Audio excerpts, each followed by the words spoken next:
welcome inside Burns Arena for this men's basketball contest against the visiting Skyhawks of Fort Lewis University, taking on the hometown Dixie State Trailblazers.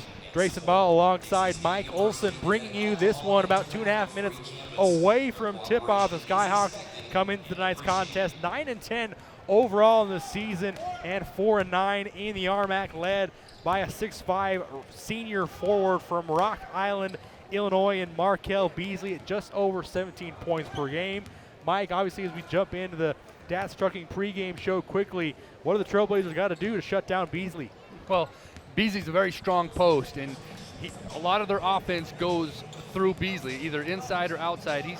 He leads the team in field goal attempts. He's taken 227 shots to date, so a lot of their offense goes through him. So if you can eliminate his touches, get him uncomfortable, get him out of his rhythm early, that'll be a big factor in Dixie's defense tonight. On the other end, for the Trailblazers, Matt Conway, the leading scorer at 17.7 points per game. Conway really became a key part of this Trailblazer offense in the recent stretch, including that 4-game road sweep they had the last 2 weekends. And Conway going to be a big factor for the Trailblazers in tonight's contest. Well, he's definitely Mr. Consistency, right? He's the guy that gets him in the rhythm.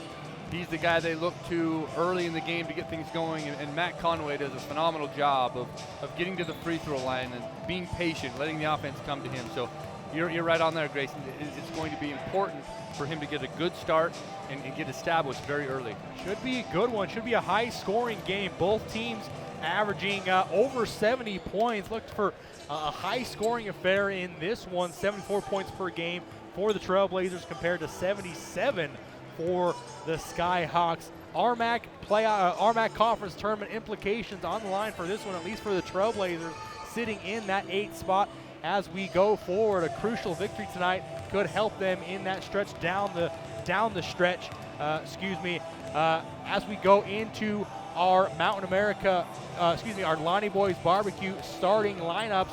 We'll start. I'll do it with the Fort Lewis Skyhawks, and then we'll give it to Mike for the Trailblazers starters. On the guard line, number 2, a 6'5" senior from Fort Collins is Alex Simadani. Number 12, a 6-foot junior from Surprise, Arizona is Creed Johnson. On the front line for the Skyhawks, number 13 from Edmonton, Alberta, a 6'8" senior, Otis Iakapolar. Number 15, Markel Beasley is, like we mentioned, the 6'5" forward from Rock Island. And then rounding out the top 5 for the Skyhawks, number 22 from Ignacio, Colorado, a 5'11" redshirt freshman is Wyatt Hayes. And now we'll get you the starting lineups for the Trailblazers after we do the national anthem. We'll be back in 60 seconds on the Trailblazer Basketball Network. There is a place where looking out means looking in, where an impression lasting only a few seconds will be imprinted on a life forever, where courage is forged and innocence rediscovered, where remembering is rewarding and forgetting unforgettable. There is a place where truth is felt and where seeing is believing. There is a place. Radio Dixie 91.3. We don't play that. Nope, not that. A big fat no there. That's what we play. And stuff like that. On St. George's only alternative, Radio Dixie 91.3. Oh, and from 9 till midnight, we play this. I need a one dance. And this. Radio Dixie 91.3 FM. For over a century, Dixie State University has been shaping the trailblazers of tomorrow by providing a culture of active learning, active life. With a paradigm of real-world experience mixed with cutting-edge technologies and rich traditions, we provide one of the most affordable educations in the West, set against the most stunning backdrop on the planet.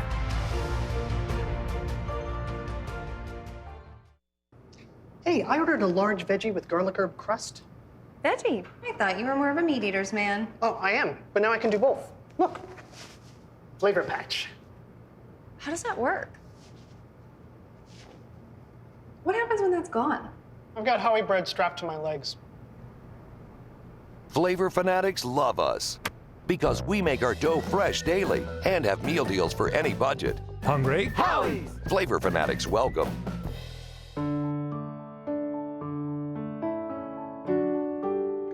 From surgical suites to patient rooms to conference rooms. In scrubs, suits, or sneakers. With stethoscopes, computer code, or mops. We are all caregivers. Intermountain Healthcare. Healing for life. Welcome back inside Burns Arena, just a few minutes away from tip-off. On the other side of the break, I gave you the starting lineups for the Fort Lewis Skyhawks, and now the starting lineup for the hometown Dixie State Trailblazers. Over to Mike Olson. He'll give you those starters. Starting at point guard, I got number 10, 6'3", Jack Pagankoff. Number 12, 6'3", Zach Frampton. And Andre Wilson getting the start. Number 20, Andre Wilson, junior guard. And number 22, Matt Conway. And starting at the 5 tonight will be big Julian Ducree. Gets a nod early for the Dixie State Trailblazers. Bringing in Julian Ducree to try to slow down the 6'8" senior Otis Iacopola. That's a mouthful, but Julian Ducree gonna try to limit Iacopola's touches. He averages over 10 points per game in this one.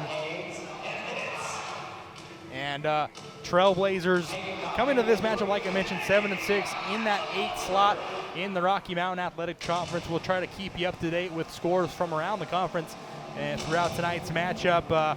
Skyhawks are coached in his 4th season by Bob Pytrak, and obviously long head coach John Judkins in his 26th season as head coach and 14th overall here at Dixie State University. We'll take one more quick 60-second timeout and be back for tip-off on the Trailblazer Basketball Network.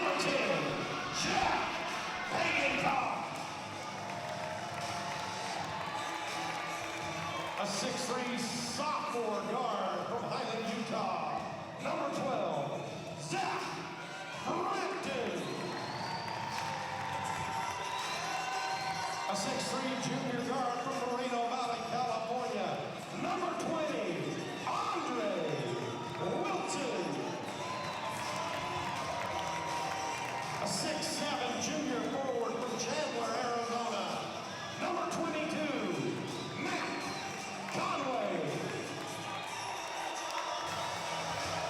And a 6'8" senior center from Rancho Cucamonga, California. Number 54, Julian Ducree. The head coach of the Trailblazers is John Judkins. He's assisted by Casey Winters, Jeremiah Barnes, and David Welcome back Foster. inside Burns Arena, just a few moments away from tip time in this matchup with Fort Lewis Skyhawks and the Dixie State Trailblazers. Quick keys to the game, quick Mountain America keys to the game. Mike, what do you got for us? Number 1 has got to be team defense, and that's going to include transition. Dixie's got to get back in transition. They've got to have solid post defense. And tonight, Fort Lewis will run a lot of screens, and so defending those screens will be critical. The second is points in the paint. Dixie's got to pound the ball inside. They've got Julian Ducree starting for a reason, and they've got to make him pay inside. And finally, Dixie is very tough to beat when they are out-rebounding their opponents. So I'm looking for about 40 rebounds out of Dixie tonight. Trailblazers in the white uniforms and control the tip-off. They'll go from left to right on your screen. Skyhawks in the teal-colored blue with the black trim, and they'll go from right to left on your screen. Ball is controlled by Andre Wilson, now cross court to Frampton. He looks to penetrate. Over to Andre Wilson, angle right. Comes off a screen from Ducree, now back to Frampton. He gets into the lane. Pass to Conway, lays it up, no good. Ball is still loose, tipped and saved by the Skyhawks and controlled by Wyatt Hayes. And he'll bring it slowly into front court. Back to Hayes, setting up the offense. Now to Beasley over cross court, now back to Hayes. A lot of passing by the Skyhawks early. They give it over to Simidani on the angle left. Trying to run two-man game with Iaka Polar. Now back to Iaka Polar. Nearly stolen away. Ball is still loose. And that was Zach Frampton on the floor to try to grab that one. But he tips it out of bounds. The Trailblazers have backing in on defense. 5 seconds on the shot clock for the Skyhawks. Ball is inbounded to Beasley. He'll try a desperation three. No good, but offensive rebound is controlled by Johnson. Now back to Johnson. He'll try a three-pointer, and he'll knock it home. Offensive rebounds early. That was key. They got the shot clock all the way down to 2, gave up a contested three-pointer, but then lost the offensive rebound. So right away, Skyhawks come out. They're in a 2-3 zone right now, looking to put some pressure on Dixie. Pagankoff controls now for the Trailblazers, moving it around the perimeter, down to the short corner, now cross-court pass to Wilson. He'll try a three-pointer, no good, around the rim and out. Rebound to Hayes, and he's fouled immediately. Looks like Julian Decree gets called for the foul on the reach-in on that defensive rebound. It's another frustration foul. That's the second foul that Julian Decree has given up, and a little bit of frustration foul, knowing that he probably could have had that rebound just a little bit short. And an errant pass by the Skyhawks. Looks like it might have been tipped. Yeah, it was by Zach Frampton. He got a hand in the passing lane on that one. And the Skyhawks, with 24 seconds on the shot clock, they'll inbound from the far side of the floor. It looks like, Dixie either man-to-man. Fort Lewis is running so many screens, Grayson. You'll see, if you per possession, they're looking at 3 to 4 screens. Those are fades, they're curls, they're all sorts of different screens.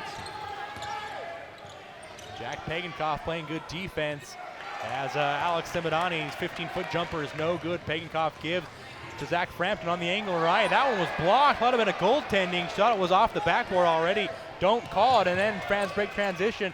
Iaka Polar down low. His layup is no good. A rebound to Wilson. Wilson quickly into the hands of Pagankoff. He'll set up the offense for the Trailblazers. 15-foot fadeaway jumper is good. Great shot by Pagankoff. The official's got his hands up. He's going to call a foul, so it looks like it could be a foul on Fort Lewis. Oh, looks like Julian Decree. Going to count the basket and give another quick one on Julian Decree. Love to see the replay of where the foul occurred. You see Pagankoff there, and I mean, that's not a whole lot. I mean, in my eyes, that's just fighting for the offensive rebound there if you're Julian Decree, but 2 quick fouls going to hurt the Trailblazers in this one. Hayes gives to Beasley, now back to Hayes. Over to Beasley, top of the key. He gives to Simidani. Now to Iaka Polar, trying to find Beasley in the low block. Ball stolen away by Zach Frampton. Zach Frampton grabs it. He's got it on the top of the key, now picks up his dribble. Trying to find Doug Price, he gives it to him. Over to Jack Pagankoff, he'll back it out, setting up the offense from the Dixie State logo. Fort Lewis back in that 2-3 zone. Wilson over to Doug Price, angle right. Back to Wilson, he'll try a three-pointer, no good. Too strong off the back of the iron. Rebound to Johnson. Johnson gives to Hayes quickly in front court now for the Skyhawks. Picked up his dribble, thought he might have traveled. Back to Beasley, he'll try an 8-foot floater, and he'll knock it in. They're getting to the paint right now early. Fort Lewis running their offense, being very patient. A lot of their shots have come very late in the shot clock. They're very patient, running their offense, making sure they're manufacturing high-quality shots. 5-2 early lead for the Skyhawks, 16:45 remaining. Jack Pagankoff, he'll try a three, and he'll knock it in. Jack Pagankoff with his second bucket, 5 points early on. Great shot by Zach. He had his feet set. He was ready to shoot, good confidence. Great shot by Zach Pagankoff. Now ball controlled by Markel Beasley. He gives to Hayes on the angle left. Now to Iaka Polar. He'll dribble handoff. That's number 22, Wyatt Hayes. His 15-foot jumper is good. Nice dribble and shoot from Wyatt Hayes. Now they've switched to a motion offense now. They're spreading Dixie out. A lot of passes, a lot of cutting. Motion offense for Fort Lewis. Frampton controls for the Trailblazers on the angle right. He picks up his dribble, now gives to Pagankoff. Over to Wilson on the angle left. Entry pass into Matt Conway. He leap and leaner up and good.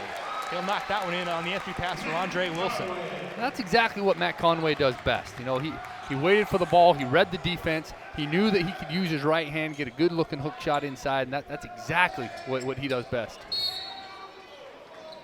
Whistle on the other end early in the possession. Looks like going to be a foul, perhaps. I'm not sure what the whistle was. Haven't got a word yet from the officials, but we will have an under 16 media timeout. All knotted up, 7-7, 15:43 remaining in the first half. We'll take a 60-second timeout and be back on the Trailblazer Basketball Network. Camping World is here to help you connect to adventure and explore the outdoors with friends and family, offering new and pre-owned RVs to fit every budget and thousands of parts and accessories for any need. Camping World has it all.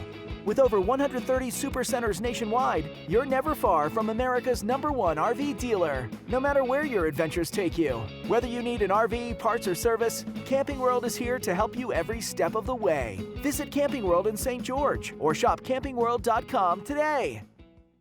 There is a place where the sun doesn't hide in the winter, where the greens stay green and the crimson canyons still glow. There is a place where dimples determine destiny, and a tiny wooden tee holds the outcome in the balance. There is a place where we drive for show, putt for dough, and settle the score with another round. There is a place.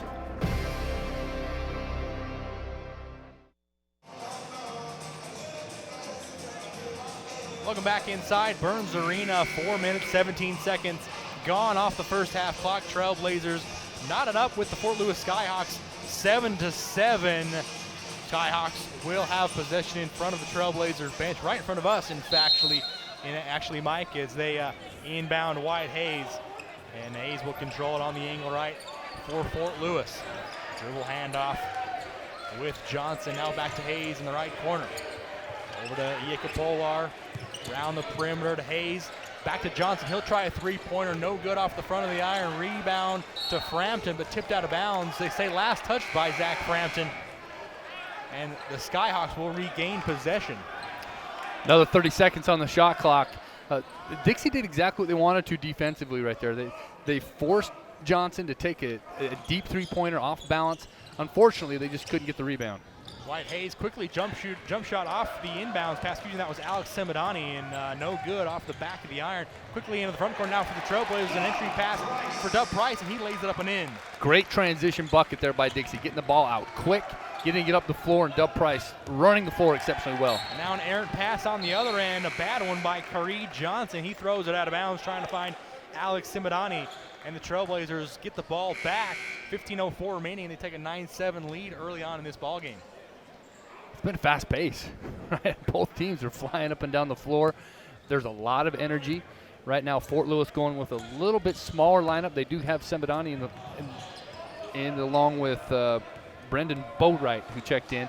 So a lot of guards, but they got one big guy that's going to cause some problems in the middle in their 2-3 zone. Quincy Matthews just checked in for the Trailblazers. He dribbles it off his foot, turnover. Now controlled by Beasley. Cross-court pass, ball hit the rim on that pass, and ball is still loose, stolen away by Dub Price. He's got a 3-on-3. He'll pull it back though. Passes a cross-court pass to that's Pagankoff. His three-pointer is no good. Now back to Pagankoff off the offensive rebound.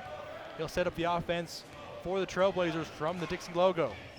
Over to the angle right, Quincy Matthews. Now he'll back it out. He gives to Frampton. Now back to Pagankoff. He'll try another three, no good. Short rebound offensive. Quincy Matthews grabs it. Had a foot on the line, and the Skyhawks will grab the ball back.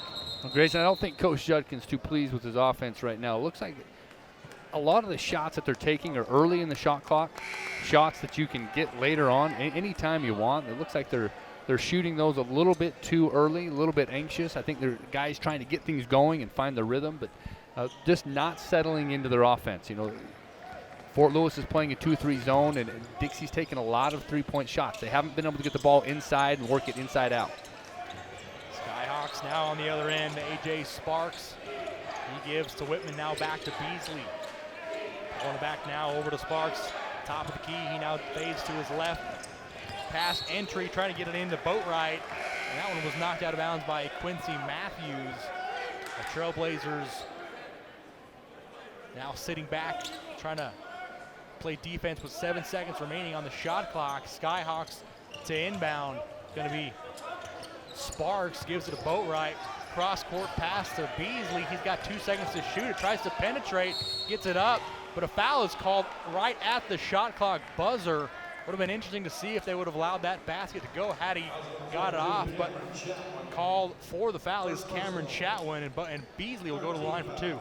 Oh, nearly a shot clock violation. Dixie played that possession very well, but when you look at their offense, Markel Beasley is very smart, very good at getting to the free throw line and creating offense for himself. Decent three-point shooter, decent free throw shooter, 67%. I don't know if that's considered decent. I mean, it's not terrible, but it's not obviously great, but he does knock in the first. 17.1 points per game average for the 6'5 senior. Second one off the back of the iron. The rebound to Cameron Chatwin, and the Trailblazers will bring it slowly across the timeline. Ball in the hands of Jack Pagan-Koff. He drifts to his right. Now back to Quincy Matthews. Wade Miller, he'll try a 3. No good, too strong. Rebound to beat. That's Biggs. In the front court now is Sparks controlling the offense for the Skyhawks. He fades to his left, dribble handoff with Whitman. Whitman now gives to Beasley. He'll restart the offense for Fort Lewis. He'll try a pull-up three-pointer and good. With Markel Beasley, that's his game. He can beat you on the drive. He can pull up jumpers. Very flexible. 37% three-point shooter is Beasley. He's got 6 quick ones for Fort Lewis as the Trailblazers turn the ball over on the other end. And Sparks slowly into the front court. He gives to Biggs, dribble handoff with Whitman. Now back to Sparks. Around the perimeter to Beasley. Now to Sparks, dribble handoff with Biggs. A lot of motion offense for the Skyhawks early on. They give to Sparks, and he traveled with it. Looked to get in that high post area and just dragged his pivot foot. He'll turn it over as the Trailblazers and Skyhawks exchange turnovers. One thing you need to point out is the shot clock was down to 4 seconds again. Fort Lewis is doing a great job of making Dixie guard them for 30-plus seconds every possession. On the other end, Dixie's taking a lot of really quick shots early in the shot clock. Trailblazers have shot 7 threes already, just 1 of 7 in today's contest, as Wade Miller takes one dribble to his right and takes an 18-foot jumper, and he'll knock it in. And Wade Miller is on the board off the bench for the Trailblazers. Good looking shot by Wade. That was in the offense. It was still early in the shot clock, but it was within the offense. A good high percentage shot for Wade Miller. Skyhawks on the other end. Boatwright controls on the angle left. He gives to Whitman, now back to Boatwright on the high post. Boatwright trying to find a cutter into the corner, but tipped away and out of bounds by Dub Price. Good job from Price to get his hands into the passing lane and knock that one out of bounds. 8 seconds on the shot clock when we come back after the under 12 media timeout. In fact, we're going to go to our sideline reporter, Kylie Young. She's got a report for us. Kylie, what do you got for us? Coach on the bench was look for that high post. He wanted to see more ball movement, and that was his message in that first timeout. And you quickly saw out of that timeout the quick ball movement down the court, resulting in an easy layup bucket. They haven't been able to quite get it going since. I'm sure that will be what he's telling his bench right now. Trailblazers obviously, do need to do something differently on the offensive end. I mean, obviously, they've taken a lot of threes, just 1 of 7, like I mentioned. Haven't done a good job from beyond the arc. Where they've had success, Mike, is when they've gotten the ball down low. That's right, shooting 14% from the three-point line. A lot of their offense, they've been taking threes. And when the team's in a zone, a lot of times those 1 or 2 passes, the wing players will find themselves open, and it's tempting to shoot. You don't want to play into what the defense wants you to do and get the ball inside and out. You want them to be moving in the zone. You want them, force them to rotate. You want some guys to lose track and ball movement. That's the best way to beat the zone. You find the high post, short corners, move the ball inside and out, and try to get them to make some adjustments defensively. On defense, Fort Lewis is running a lot of screens. They're running those fade screens and curl screens and drift screens. They're running all sorts of different screens that Dixie's got to communicate really well on. Skyhawks inbound at 7 to shoot on the shot clock. Ball in the hands of Sparks. Looked like he might have traveled. He did. Got off balance a little bit. Ran into a pair of Dixie State defenders, and he'll turn the ball over. And the Trailblazers regain possession. Andre Wilson checking in for Quincy Matthews. 11:36 remaining, 11-11. All knotted up here inside Burns Arena. Andre Wilson controls for the Trailblazers. Skyhawks in a mini three-quarter court press. Wilson gets the ball across the timeline, and then immediately a whistle. That's going to be on number 24. That's A.J. Sparks, his first foul, as the ball was immediately given into the half court. Fort Lewis jumping into a full court press right there. And, Grace, we played 8.5 minutes, and that's the first team foul on the Skyhawks, which shows Dixie's just not attacking very aggressive. They're taking quick shots. We've mentioned that before, but that's the first foul of the half for Fort Lewis. And like you mentioned, obviously that comes from not getting the ball into the paint. With a zone, you're not going to see a lot of fouls on the perimeter because it's just not a zone is not a high pressure defense. That's why you got to get the ball into the paint, try to force some pressure as the Trailblazers kick this one out to Wade Miller. He'll try a three, bang. Wade Miller, 5 quick points off the bench for the senior. Great looking shot. Those are the types you want. It gives you a 3-point lead with 11 minutes to go. Now hopefully that fuels your defense a little bit, gives them a little more energy. On the other end, the Skyhawks penetration. That's Whitmer. He lays it up and in, got all the way to the basket, uncontested. Tough finish through traffic. And on the other end, Chatwin gives to Wade Miller in the corner. Now over to Dason Youngblood. Chatwin, 15-foot jumper around the rim and out. Rebound offensive is Matt Conway, and lost the ball out of bounds. Looked like last touched by the Skyhawks, and the Trailblazers will have it underneath their own basket. Great rebound by Matt Conway. Doing a good job of going up. There's a lot of contact. It's physical down there. That offensive rebound gives Dixie life now. They have a chance. You can see on TV, definitely a lot of contact. There's a lot of fouls in there, and an opportunity now for Dixie to get some points out of a side out of bounds. Inbound goes to Julian Decree. He's trying to go up and in. Good defense by Ieka Polar. He gets his own rebound and lays it in on the second effort. Good play there by Julian Decree to stick with it. That's what you want to see. He's playing with 2 fouls and he's still being aggressive. Now over to Beasley for the Skyhawks. Back to Hayes, over to Beasley, top of the key. To Whitman. He'll take a step back three-pointer, no good, too strong. Rebound to Simadani, now over to Hayes, back to Simadani. He faked a three. He'll go right, gets to the short corner. He'll try a wild circus shot. No good, out of bounds, last touched by the Trailblazers. Now it's another offensive rebound, and now a dead ball offensive rebound. So, one of the keys of the game was rebounding. We were hoping to see Dixie into the 40s in the rebounding, but right now Fort Lewis is dominating the glass. 9-5 advantage for the Skyhawks. 10-5 now for that offensive rebound. As the Trailblazers lock in their heels on defense. Ball is given to Michael Beasley on the low block.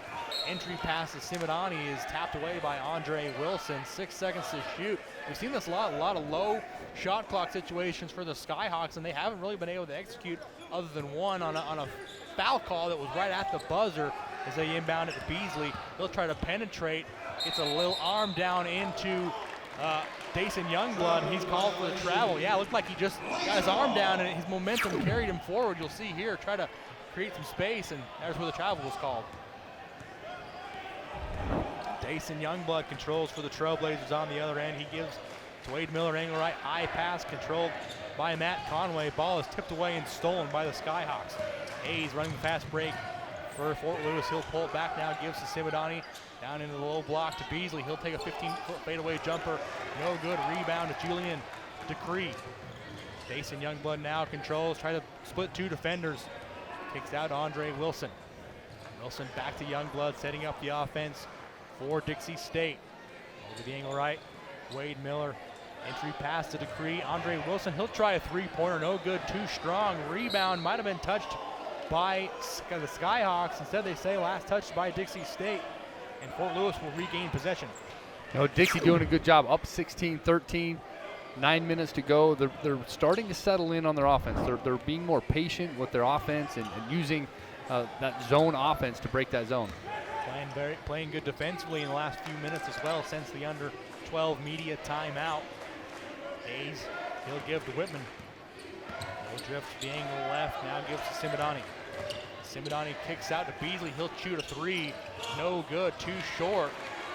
Decree with the rebound. He gives Andre Wilson. He'll look to push. Quickly in the front court now to Decree back to Youngblood, thought about a three. Now he'll pull it back and set up the offense. Straight away over to the angle right. Wade Miller back to Youngblood around the perimeter to Wilson. Back to Youngblood, entry pass to Conway. 12-foot floater is no good off the front of the rim. Didn't get enough on that. Did Conway, and Semidani takes control. In the front court now, he'll give to Beasley. Dribble handoff.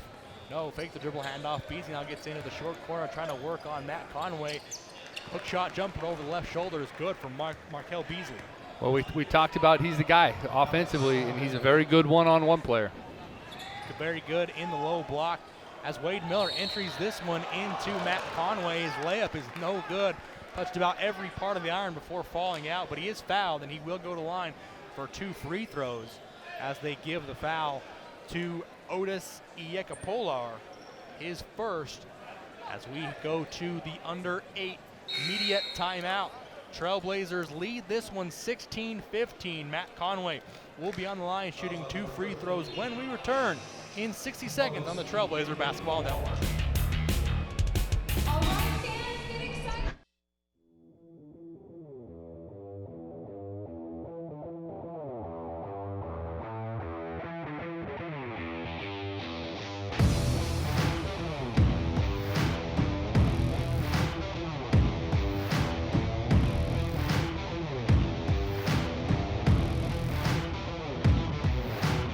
I'm Jimmy. This is my definition of fresh since 1983. At KNEADERS, we start simple, making bread from scratch with just a handful of ingredients. It's not the easy way, but it's worth it. Honest bread made without shortcuts. When you come to KNEADERS, every loaf of bread, every sandwich starts here. Yes, it takes more time, but that's why we get an early start. Stop by today for dine-in, takeout, or drive-through. Welcome back inside Burns Arena. Trailblazers lead this one 16-15 on your Chick-fil-A scoreboard. Matt Conway will be at the line for 2 free throws. Conway yet to score in this one, but pretty good free throw shooter, 75% on the season for the 6'7" junior out of Chandler, Arizona. Was fouled on that previous possession. Almost got the layup to go, but rolled out at the last second, and he'll be on the line for 2. Takes a deep breath, and Conway a flick of the wrist and knocks in the first one. You see here on this replay going up and under, and ball just rolls off the front of the rim. Matt Conway will get one more. Deep knee bend and a deep breath for Matt Conway, a flick of the wrist. And this one rolls around and out and gathered by Alex Semidani. He'll bring the ball up the court for the Skyhawks and give to Wyatt Hayes. He'll set up the offense for Fort Lewis. He'll drift to his right, behind the back dribble, guarded by Zach Frampton. Across the perimeter to Iekapolar, and a whistle, an offensive foul, 15. That's going to be Markel Beasley with an offensive foul, his first personal, and the Trailblazers regain possession. You know, they're starting to figure him out a little bit. Defensively, they're helping each other and understanding where Markel Beasley is good offensively. He's got some trends. You know, he likes to do certain things on screens, and Dixie, you know, after playing almost a full half, starting to pick up on some of that. They're starting to understand him a little bit and how to defend him, and that time anticipating his move and drawing an offensive foul. Beasley's really been the only Skyhawk to hurt the Trailblazers. He's got 8 quick ones in the first 13 and 12 and a half minutes of this one. No one else for the Skyhawks has more than 1 field goal. He's got 8 out of the 15 for Fort Lewis. For the Trailblazers, Jack Pagankoff controls. Yo-yos with the right hand. He gives to Andre Wilson, angle right. Andre Wilson, Dub Price, ball is tipped away out of bounds. That's Alex Semidani. And Trailblazers will retain possession. You know, Dixie's really wanting some ball reversals. You know, Coach Judkins pleading with his team to move the ball side to side, reverse the ball, and manufacture some shots. Jack Pagankoff lost it. Ball was tipped, still loose. Regained by the Skyhawks. The layup by Whitman is no good. Last touched by Fort Lewis. No, excuse me, last touched by Dixie State.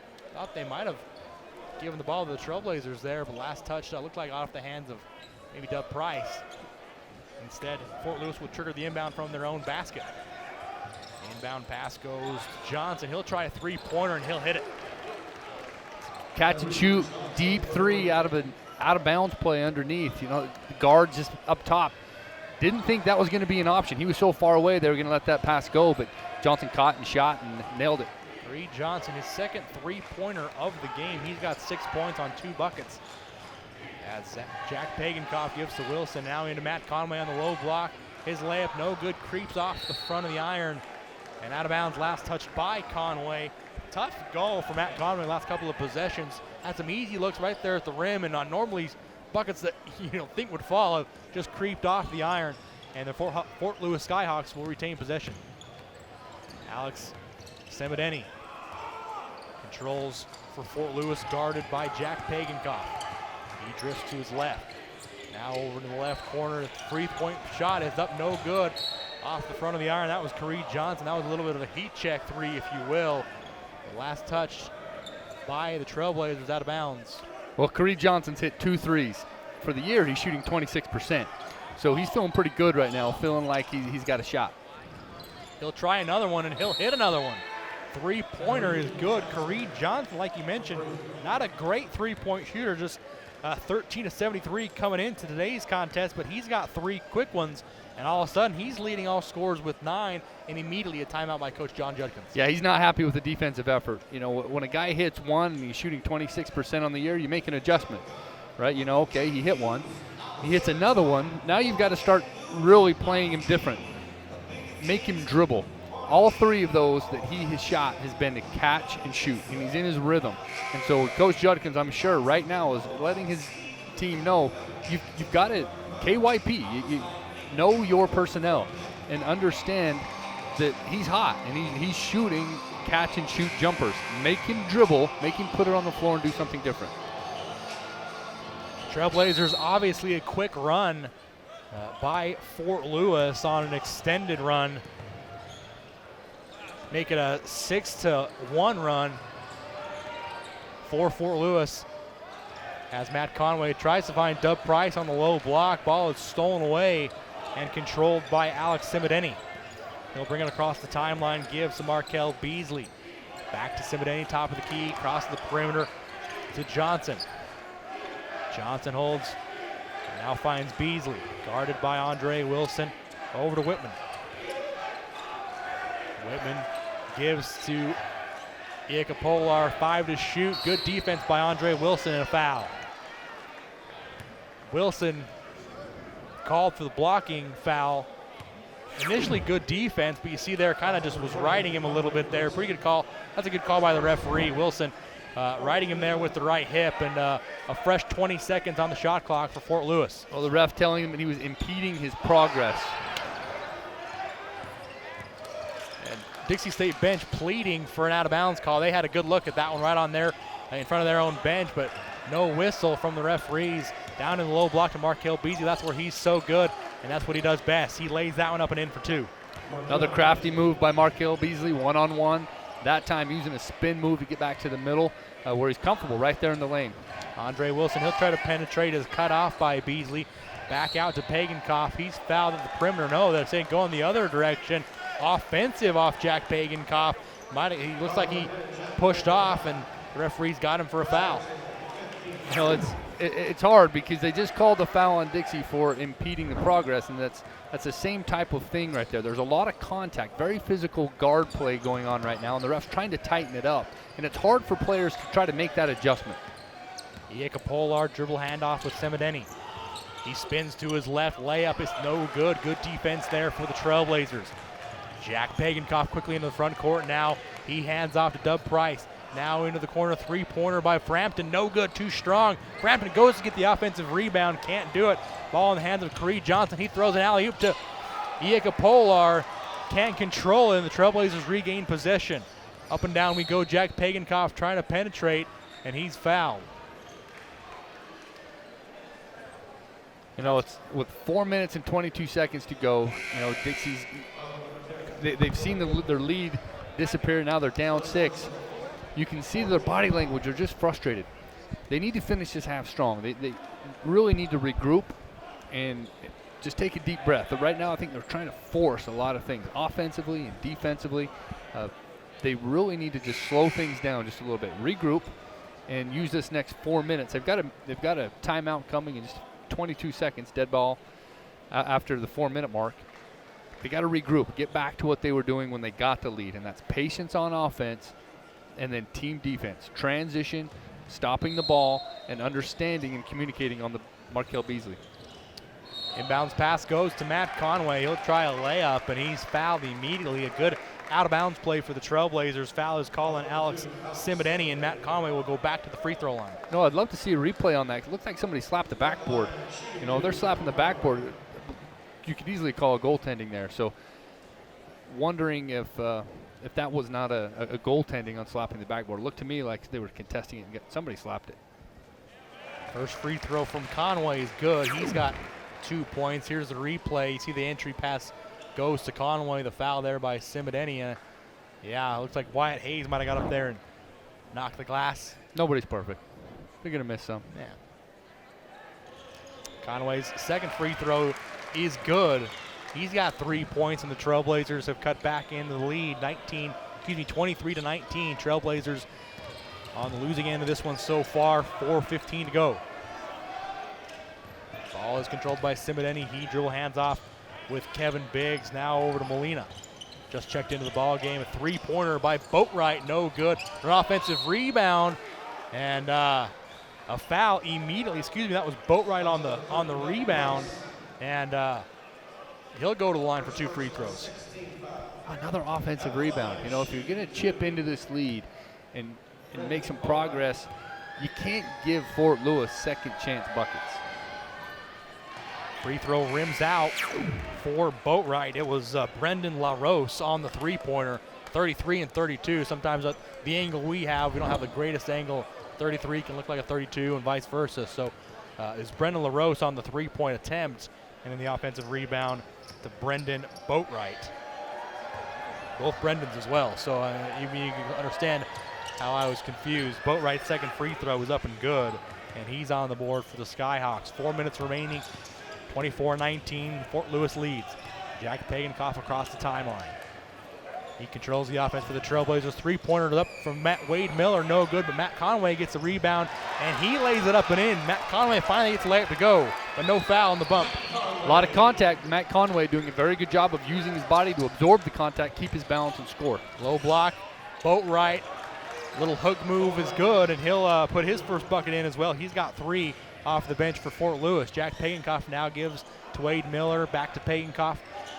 Around the perimeter, Quincy Matthews. Pagankoff and Wade Miller around the perimeter we go, back and forth. Pagankoff gets it back, tries to penetrate, 10-foot fadeaway jumper is no good, and again called for an offensive foul. Well, they got him on a push-off. You know, Jack trying to, you see him, he's going, this contact, he tried to move him with the contact. I mean, his arm is there, but it was kind of a natural move. Yeah, not a whole lot there. I don't see it really, but 2 fouls on Jack Pagankoff. Let's go back down to our sideline reporter, Kylie Young. Kylie, what do you have for us? Coach Judkins still wanted to see better, quicker ball movement on the offensive end. You see it these last 2 possessions. He told them, don't take 14 dribbles, take a dribble or 2, then kick it out. And you can see the last 2, it's been better ball movement. Seems like you can now capitalize on it. Thanks, Kylie. Yeah, like you mentioned, you know, we talked about it earlier. The ball is just not going anywhere. It's just being passed around the perimeter, and that's what you want to do with the zone. But then ultimately, you got to get it into the paint, and that's where you really kind of take away the zone. Well, if you look at critical statistics, you know, if you're a coach and your team is playing against a 2-3 zone, a couple of things you're going to look at. Number 1, points in the paint. And Dixie hasn't got a lot of points in the paint. They've got 8, but still that's not enough. You look at 3-point shooting percentage, field goal percentage. Dixie shooting 18%, 2 for 11 from the 3-point line. So some of those shots are probably a little bit quick. And, you know, Dixie's built for a zone. They've got great shooters. They've got athletic bigs. They just need to attack and just be a little bit more patient. And that was the message right there in that timeout. for Coach Judkins, they've got to finish strong. They can't be afraid of the zone. You've got to attack it. You've got to attack it with 1 or 2 dribbles and a kick or a dump down, but not an ill-advised quick three-pointer. Trailblazers 39% from three-pointer on the season. A good three-point shooting team, but obviously would like to get those three-pointers off dribble penetration and then kicking it out. Not doing that right now as the Skyhawks control. Molina gets all the way to the basket. A nice move up and under layup is good for Cesar Molina, and he's on the board for Fort Lewis. Jack Pagankoff the other way. He'll give to Matt Conway. He'll try a three. No good off the front of the iron. Rebound to Alex Simideni. He'll slow up the pace for Fort Lewis and gives to Cesar Molina. Back to Simideni. He'll set up the offense standing on the Dixie State logo. And he'll hand to LaRose. Back to Molina off a screen from Boatwright. Biggs tries a three, no good, too strong. Offensive rebound again to Boatwright, and one more offensive rebound. And on the third try, Brendan Boatwright gets that one to go. And on the other end, Jack Pagankoff controls, gives to Quincy Matthews, and out to Matt Conway in the short corner. Cross court pass to Wade Miller. He controls on the angle right. Now to Pagankoff, top of the key, in to Miller. Miller on the angle left. He takes the dribble, steps inside the three-point line. Shot is no good. Rebound, but a foul is called. Let's see who they're going to give it to. Looks like it's going to be on Fort Lewis.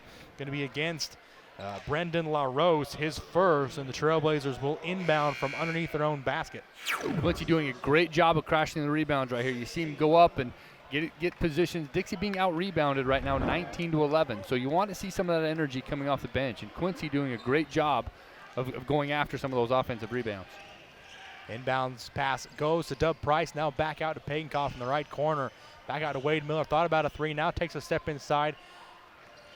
Across the perimeter to Quincy Matthews. Dub Price will take a 15-foot jumper. No good. Rebound to Wade Miller. He'll lay it up and in. Great offensive rebound by Wade Miller, but what I love about that possession is there were 6 passes. The ball didn't touch the floor, reversed it 3 times, and Wade Miller was very aggressive going after that offensive rebound. Offensive rebounds paying dividends on that trip for Dixie State. Now Simideni controls for Fort Lewis.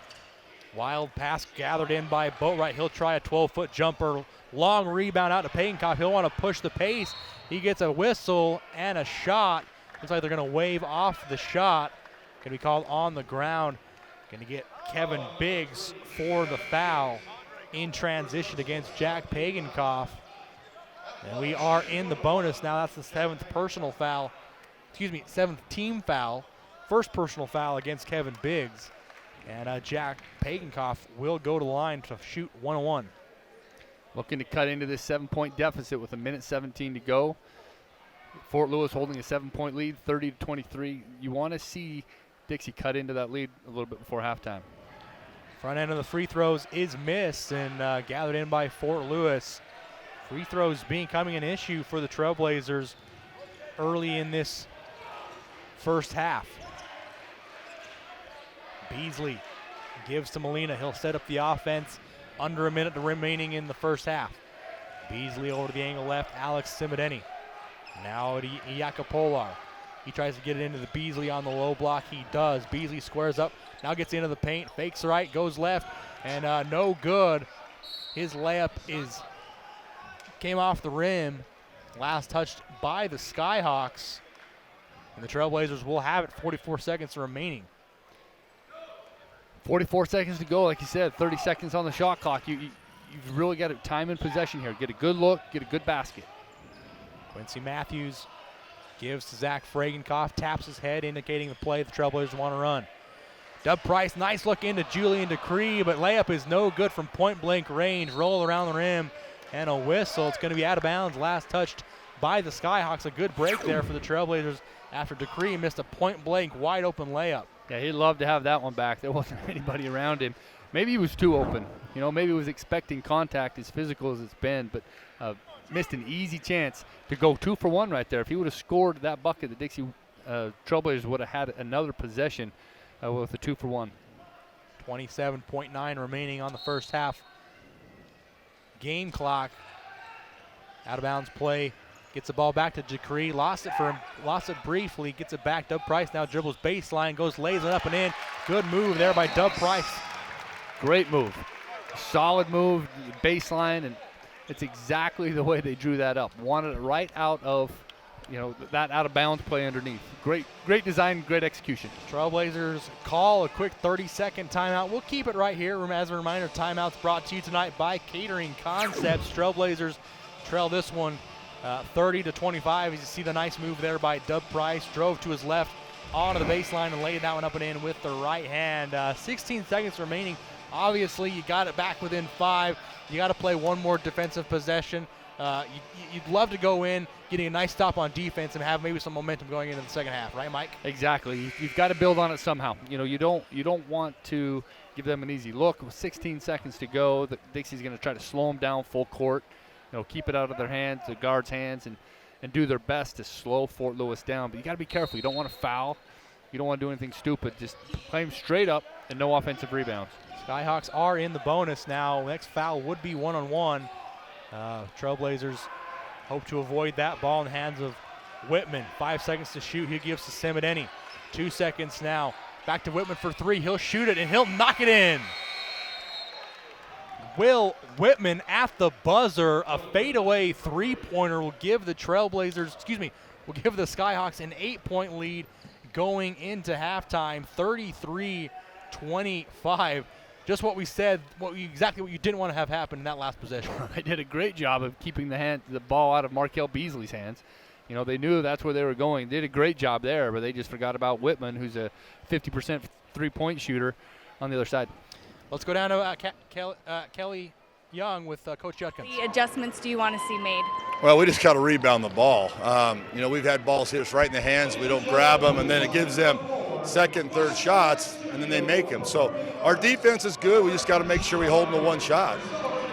On the offensive end, you were struggling in the beginning of the game, getting and finding your way into the paint. Have you seen any adjustments that your team has made? Do you like it? Is there anything else you'd like to see change? Well, they're zoning us. And our guys are being tentative with the ball. They're not penetrating it. They're not getting the ball to the high post.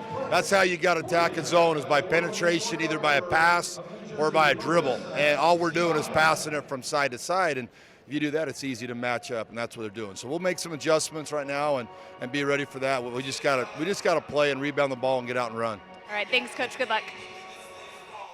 Thanks, Kylie. Interview with Coach John Judkins. Said a lot what we said early on in the game, Mike, is just you got to get the ball into the painted area off that zone. It's not going to do you any good to just pass the ball around the perimeter, especially in a situation where you're not hitting three-pointers early on. That's right. It's working because they haven't switched it at all. It's exactly what Fort Lewis has game planned, and it's working. As good as shooters as Dixie had, the zone shouldn't be a problem.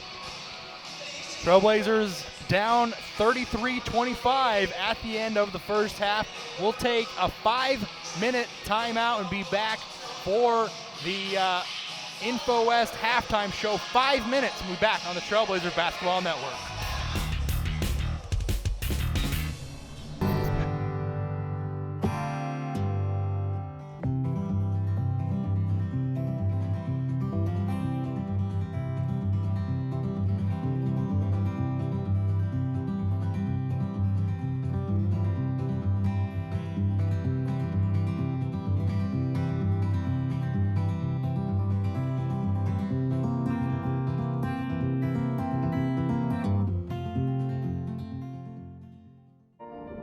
Call it a path,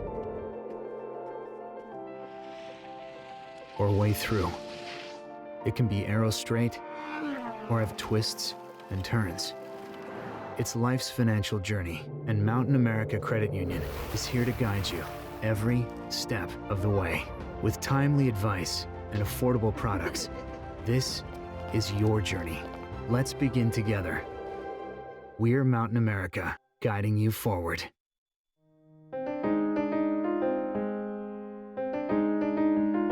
Responsible ourselves for our minds. True, right? But that's we can't palm it off on being unwitting dupes and just say, oh well, it doesn't count because I got played. Well, we have some unwitting dupes, Jennifer. We do, but you can't say because we got played by the Russians that we have to redo the election. I'll take the road less traveled, run free, unwind, unravel, someplace outside with lots to do. Green trees, red rocks, and don't forget that blue sky. The sunshine shining, sunshine pouring on me. Think I might just stay a while. Say hooray all day because the sun is gonna shine on me. Sun is gonna shine on me. Sun's gonna shine on me. Radio Dixie 91.3. We don't play that. Nope, not that. A big fat no there. That's what we play.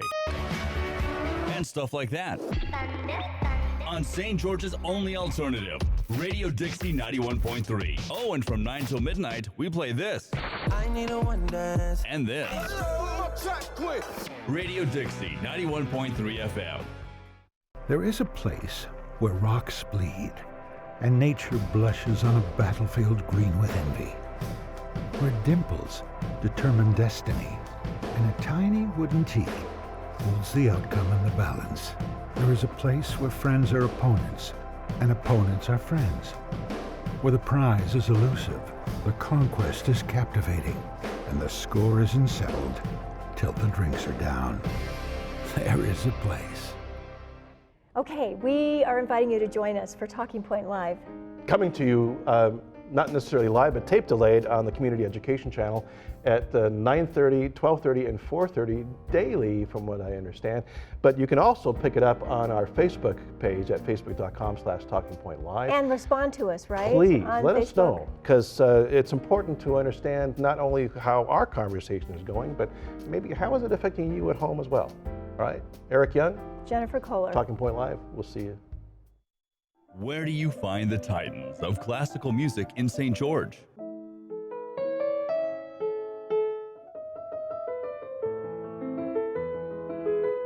Classical music on Radio St. George 100.3 FM. Where do you find the legends of jazz?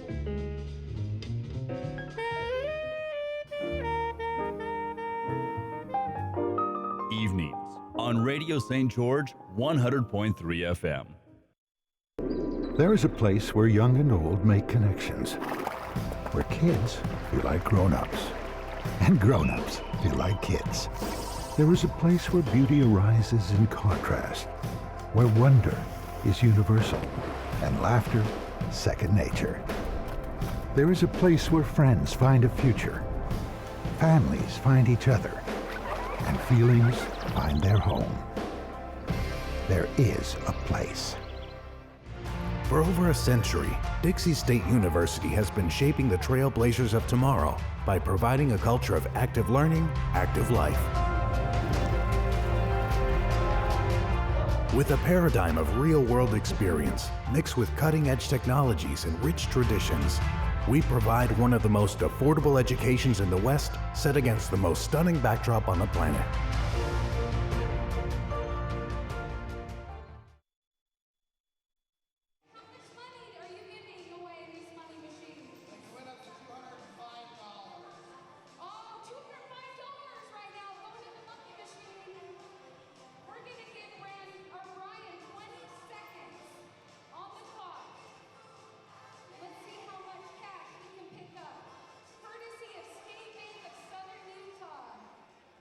Are you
You need to attack. You need to penetrate the zone. You need some of those penetrating passes that go inside out rather than just reversing around the top.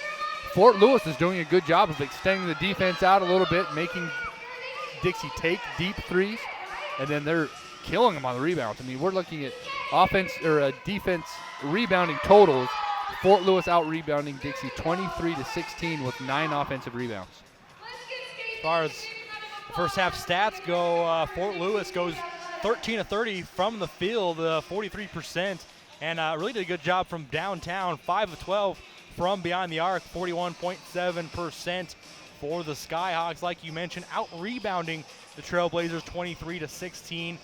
Not only that, they have done just a very good job on both offensively and defensively. As far as Markel Beasley, the Trailblazers did surrender 10 points to the leading scorer for Fort Lewis, but really what's hurt them most is Kareed Johnson. His 9 points, he's 3 of 5 from downtown. He had a couple of back-to-back, I think it was, three-pointers that really kind of turned the transition, or turned the tide, if you will, and the momentum really got into the Fort Lewis's background. That's right. They're doing a better job defensively on some other guys, but Kareed Johnson, a starter, shooting 26% from the three-point line, 19 of 73, and he's shooting 3 for 5. So as we talked about it earlier, as soon as he hits one and that confidence starts to rise, you have to make him make adjustment. Make him put it on the floor. Make him put it on a bounce and do something other than catch and shoot. For the Trailblazers, they go 10 of 29, 34% from the field in the first 20 minutes of this game. And like we mentioned, 2 of 12 from downtown, not going to get the job done. A situation where you've got to recognize you're not hitting from downtown and be able to penetrate and get the ball into the painted area. Matt Conway and Wade Miller both have 7 points to lead the Trailblazers in scoring. Jack Pagankoff has 5 points. Dub Price put in 2 buckets. He's got 4 points, and Julian Decree has a layup as well. First half stats brought to you in our InfoWest halftime show. Obviously, you look at the second chance points. Fort Lewis has 12 second chance points, and they've really dominated the offensive glass out 9-7. I mean, that's not dominating, but they've gotten a large portion of their rebounds from the offensive glass, and then 12 points off those second chance opportunities to show for them. That's right. Rebounding's hurt them. And, I'm sure that's a topic of conversation in the locker room. Coach Judkin's definitely going to talk about rebounding. It's hard to rebound when you're playing in a zone. It's much harder. And the few of those times where Dixie switched to a zone, that was hard. But still no excuse for giving up that many offensive rebounds. The other key, Grayson, is you look at Dixie's calling card this year. What they're known for in the RMAC is their defense. They're currently second in the RMAC in scoring defense, with allowing 70 points per game, but they're also first in the RMAC in field goal percentage defense, holding teams to 40%, where Fort Lewis shooting almost 44% the first half. So I think it's nothing that they can't adjust to. I think it's a few adjustments defensively, more patience and attack offensively, and Dixie will get right back into this game. We thought this one might be a high-scoring affair up to this point. Not following suit. If the Trailblazers want to get back into this one, they'll have to make it a high-scoring affair in order to do so. That's your InfoWest halftime show. We'll take a 2-minute break. A 2-minute break and be back for the second half of action. Trailblazers need to come back down 8, 33-25. Back in 2 minutes on the Trailblazer Basketball Network.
Welcome back inside Burns Arena. Second half action coming your way.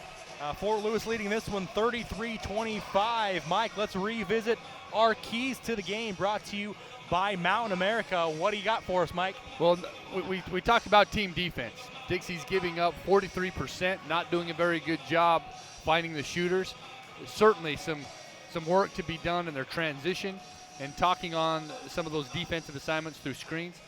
We talked about points in the paint. Dixie currently leading points in the paint with 12 points in the paint as opposed to Fort Lewis's 10. So much better job late in the first half. And then the third one is rebounding. Hoping to have 40 rebounds for the night. Dixie right now a total of 16 rebounds to 23 Fort Lewis rebounds. So definitely need to focus on those things. Rebounding, points in the paint, and team defense. Those are your keys to the game. 3 things the Trailblazers will need to improve on if they want to come out victorious on this one. And the second half action is underway.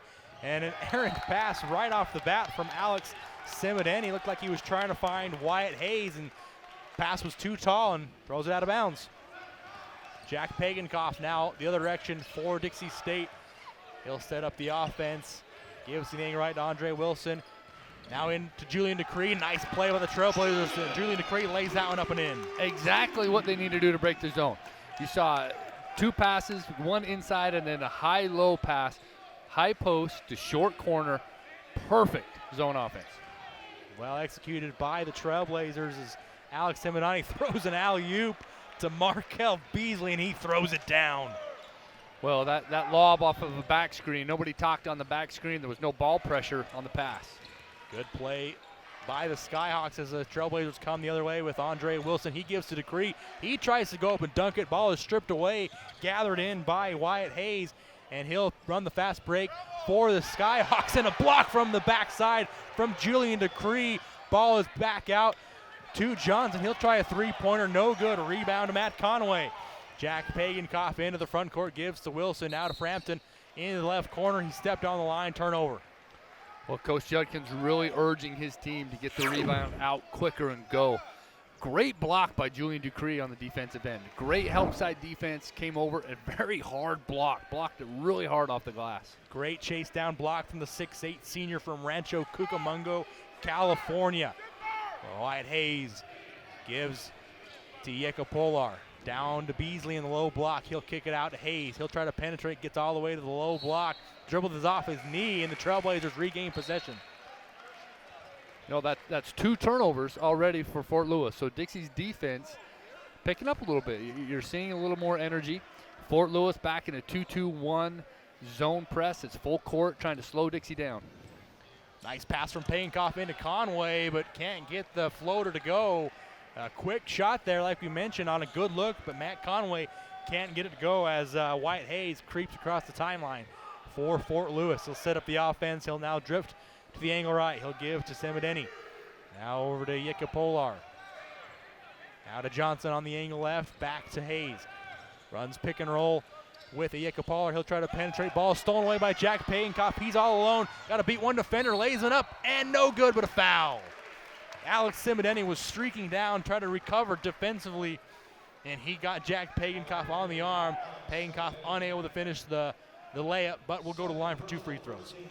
Dixie doing a much better job in transition. They're getting the ball out quick.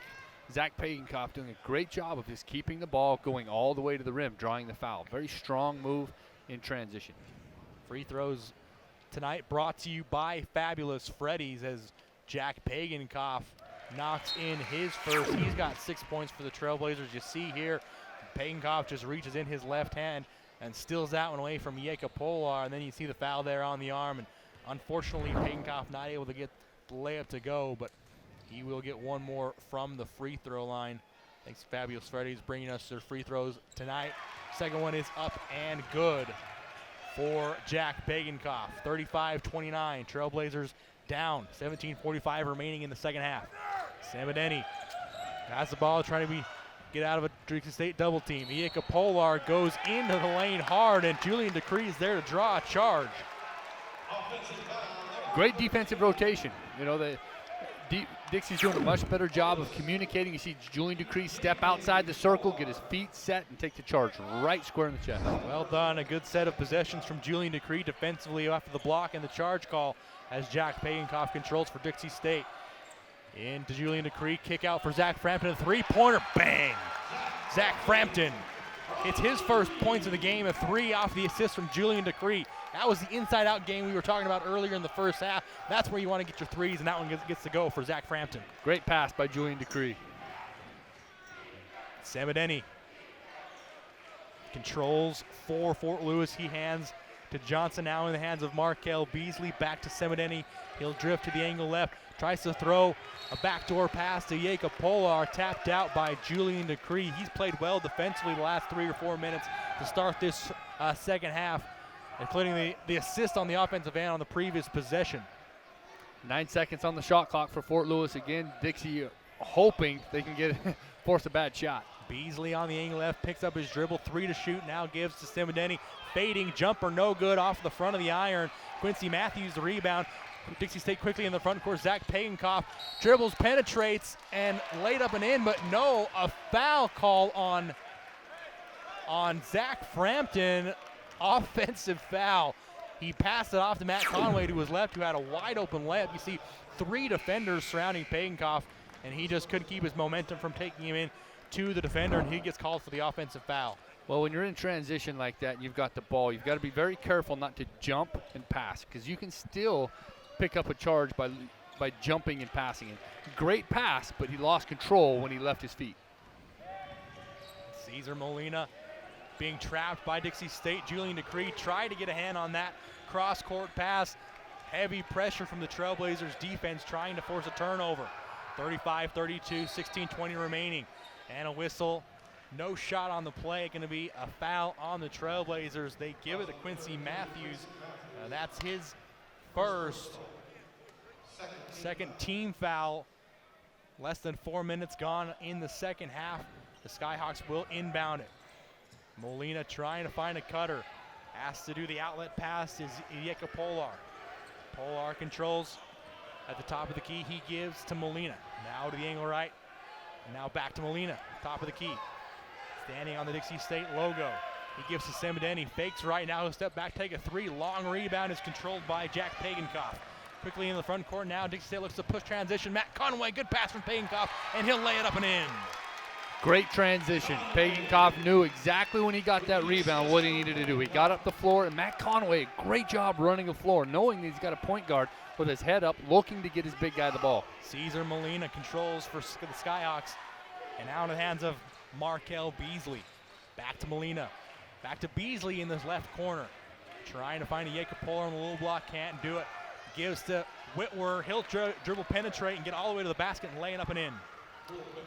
You know, just looking back, you know, Fort Lewis a lot of their point production has come from their starters. Tonight, their bench has been huge. Guys coming off the bench and scoring big buckets. Pagenkoff controls. He gives to Quincy Matthews on the angle right. Into the short corner to Julian Decree. Zach Frampton, three-pointer, just hit one from there. This one too strong. Rebound is loose, now controlled by Fort Lewis. Molina over the timeline. He gives to his right to Beasley. Now to Molina. He'll set things up and dribble it back out for the Skyhawks. Setting up the offense. Drifts now to the angle right on that Trailblazer logo. Finds Semideni in the right corner, back to Molina, 4 seconds to shoot. He'll look to penetrate, fakes right, goes left, fade away, 18-foot jumper, no good. Short off the front of the iron, rebound, tracked down by Matt Conway. He gives to Zach Frampton. Comes off a screen from Julian Decree, now gives it to Decree on the roll, and he lays it up and in. Nice two-man game from from Pagenkoff and Decree.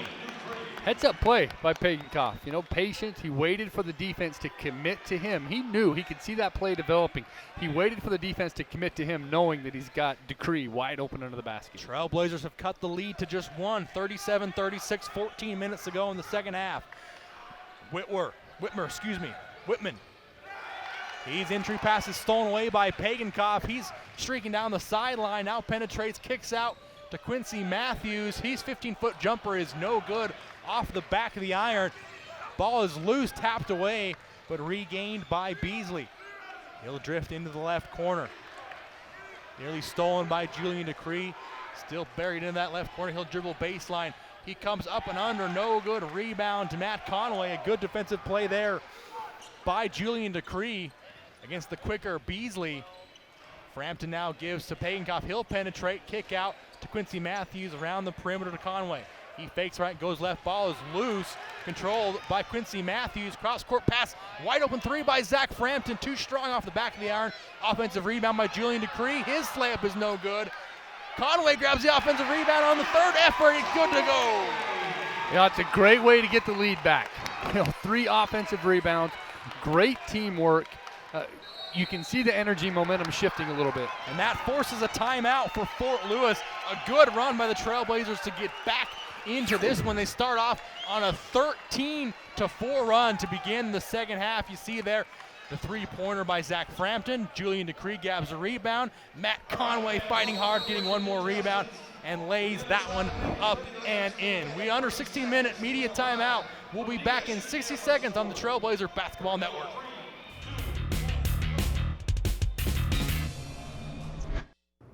Hey, I ordered a large veggie with garlic herb crust. Veggie? I thought you were more of a meat eater's man. Oh, I am, but now I can do both. Look, flavor patch. How does that work? What happens when that's gone?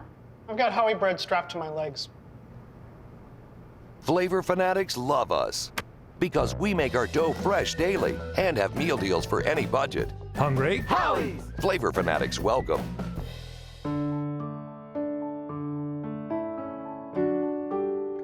From surgical suites to patient rooms to conference rooms. In scrubs, suits, or sneakers. With stethoscopes, computer code, or mops. We are all caregivers. Intermountain Healthcare. Healing for life. Welcome back inside Burns Arena. Trailblazers regain the lead on a 13-4 run to begin the second half. 38-37. 13 minutes remaining in this one. The Skyhawks inbounded in the hands of Cesar Molina. He brings it across the timeline and gives to Kevin Biggs. Back to Molina. They'll set up the offense, run pick and roll with LaRose. Back to the Rose. At the top of the key, he'll give to Whitman. He'll try a three-pointer, no good, around the rim and out. Dub Bryce grabs the rebound into the hands of Dason Youngblood quickly into the front court. Dribble handoff with Quincy Matthews. Now over to Cameron Chatwin. He'll try a three, no good. Short rebound to Boatwright. Boatwright hands to Molina, and he'll bring the ball into the front court for Fort Lewis. Over to the angle left is Biggs, and now into the corner. Back to Molina. Around the perimeter we go. Back to Biggs. Molina controls on the angle right. Entry pass is given to Boatwright on the low block. No good on the layup, but a whistle and a foul is going to be called against Quincy Matthews, his second. You know, at Fort Lewis, we talked about their screens. They're setting a lot of different types of screens. That time it's a cross screen, and there was no communication on Dixie. A lot of times you like to jump out and bump the screen a little bit and slow them down. And that time it was a clear screen right there for Boatwright. No bump, no contact, and he was easily getting to where he needed to be. No good on the first free throw from Boatwright. A 74% free throw shooter. And another timeout called by Fort Lewis. First called timeout of the second half will go to media. We'll do the same. 60 seconds and back on the Trailblazer Basketball Network.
Welcome back inside Burns Arena. Trailblazers lead this one 38-37. 12-13 remaining on the second half clock. Brendan Boatwright on the free throw line for the Skyhawks to shoot the second of 2 free throws. Out of the timeouts. As a reminder, timeouts brought to you tonight by Catering Concepts. Brendan Boatwright, couple of dribbles. His second free throw clangs off the back of the iron and then gets a friendly bounce and into the basket. He's got 6 points, and the game now tied 38-38. Dason Youngblood controls for the Trailblazers. Top of the key he gives to Wade Miller. Back to Youngblood. Over the angle left. Round the perimeter we go. Now entry pass he is to give it to Chatwin.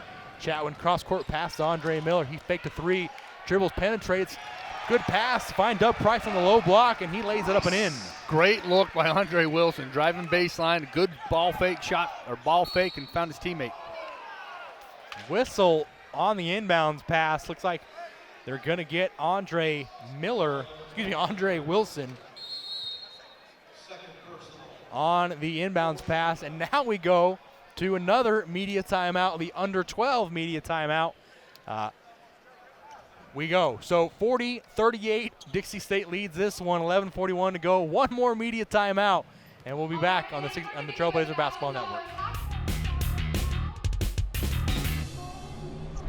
Camping World is here to help you connect to adventure and explore the outdoors with friends and family. Offering new and pre-owned RVs to fit every budget and thousands of parts and accessories for any need. Camping World has it all. With over 130 supercenters nationwide, you're never far from America's #1 RV dealer. No matter where your adventures take you, whether you need an RV, parts, or service, Camping World is here to help you every step of the way. Visit Camping World in St. George or shop campingworld.com today. There is a place where the desert comes alive, where rain breaks forth from solid stone and gardens spring from blistered rock. There is a place with enough color to make a rainbow jealous, where boulders are bigger than buildings and cliffs are higher than clouds. There is a place that will straighten your step, tighten your grip, widen your eyes, and open your jaw. There is a place.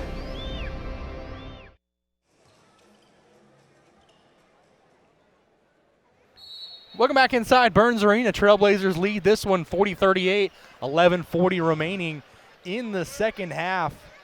Skyhawks get the ball across the timeline. Ball controlled by Alex Semideni, now over to LaRose into the corner to Whitman. He picks up his dribble now, trying to find Boatwright at the high post. He does that. Boatwright hanging on a pivot. Now he'll put the ball on the floor, gives on a dribble handoff to Whitman. Looks to penetrate, is cut off by Dub Price. He'll give to Biggs, and he'll get called for the travel. Dixie State bench was begging for it, and he got off balance and is called for the travel.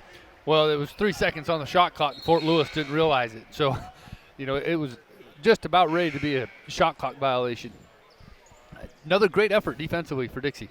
They're doing a better job on screens. Notice that time they were switching and doing some things a little bit different in the second half. A great adjustment by the coaching staff. Fort Lewis comes out in a little bit of a three-quarter court, low-pressure defense. Now they back up into their 2-3 zone. They've played in all night.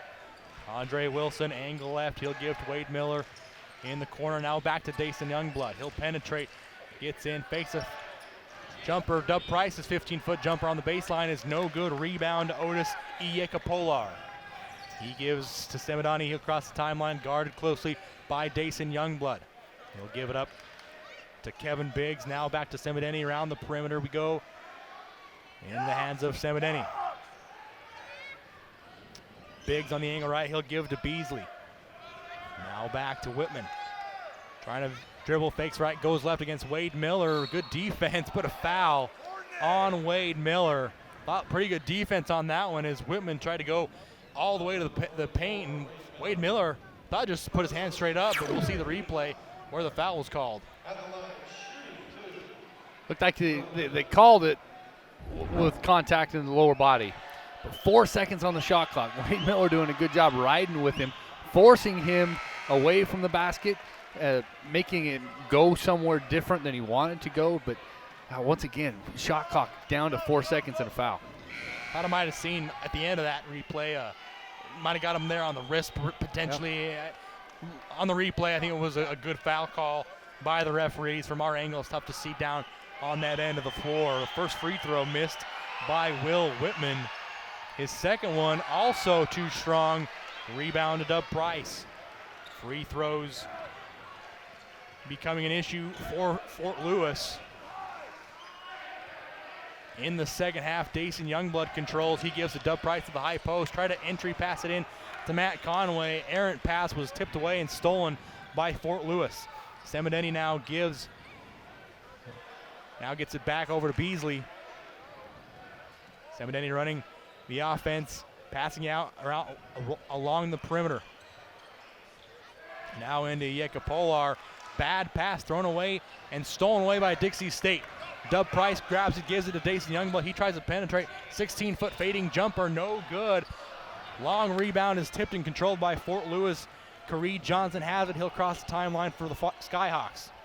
Alex Semideni running the offense, setting up the play. Dribble handoff with Johnson, now over to Whitman, and a whistle. We've got a foul on the Trailblazers. Gonna give it to Dason Youngblood. His third team foul against Dixie State. 9:24 remaining. Trailblazers lead this one 40-38. A little bit of a scoring drought on both sides. Been a few minutes since either side has scored a point. Skyhawks running the offense. Ball is stolen away by Dub Price. He's got a 2-on-2. He goes all the way to the basket, splits between two defenders. Layup is no good, but a foul, a hard foul against, looks like Otis Iyeka Polar. No, they're going to give it to Will Whitman. Could have been called on either one. Dub Price got a good job of splitting between two defenders, draw the contact. Yeah, great attack by Dub. It's what you want to see. In the open court like that, you want to attack the basket. Go at it strong and anticipate the foul, but don't let it scare you or affect your shot. Dub did a great job of just being aggressive and going right to the rim. First free throw by Price is good. He's got 7 points for the Trailblazers. 60% free throw shooter on the season is Dub Price, the 6'7" redshirt senior from Draper, Utah. You see there again another good angle from our CEC TV crew. He'll make the second one. We're spoiled here at Dixie State. You've got a tremendous CEC TV crew that giving you all the camera angles you see tonight. All student run. They do a tremendous job. We thank them for all that they do. As the Skyhawks bring it into the front court now, controlled by Wyatt Hayes. Guarded closely by Andre Wilson, and Andre Wilson stole it away.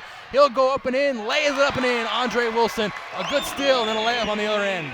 You know, Coach Judkins is right away getting his team right into the press. 2-2-1. Andre Wilson doing a good job of converting, but now it's back to defense. You know, Dixie making this run with their defense. Kareed Johnson controls on the angle right, picks up his dribble, cross-court pass to Hayes. Hayes now gives to Yeka Polar. Kareed Johnson, he'll try another three. He's hit 3 in this game. No good off the front of the iron. And a rebound to Wade Miller. Jack Pagankoff quickly in the front court. He gives to Dub Price. He'll try a 3. No good, short. And Semideni pulls down the rebound for Fort Lewis, and he'll slow down the tempo. 44-38. 8 minutes remaining in this one. Trailblazers lead it. Entered halftime trailing by 8. Went on a tremendous run to start the second half. As Iyeka Polar tries a 3, no good. Rebound to Dub Price.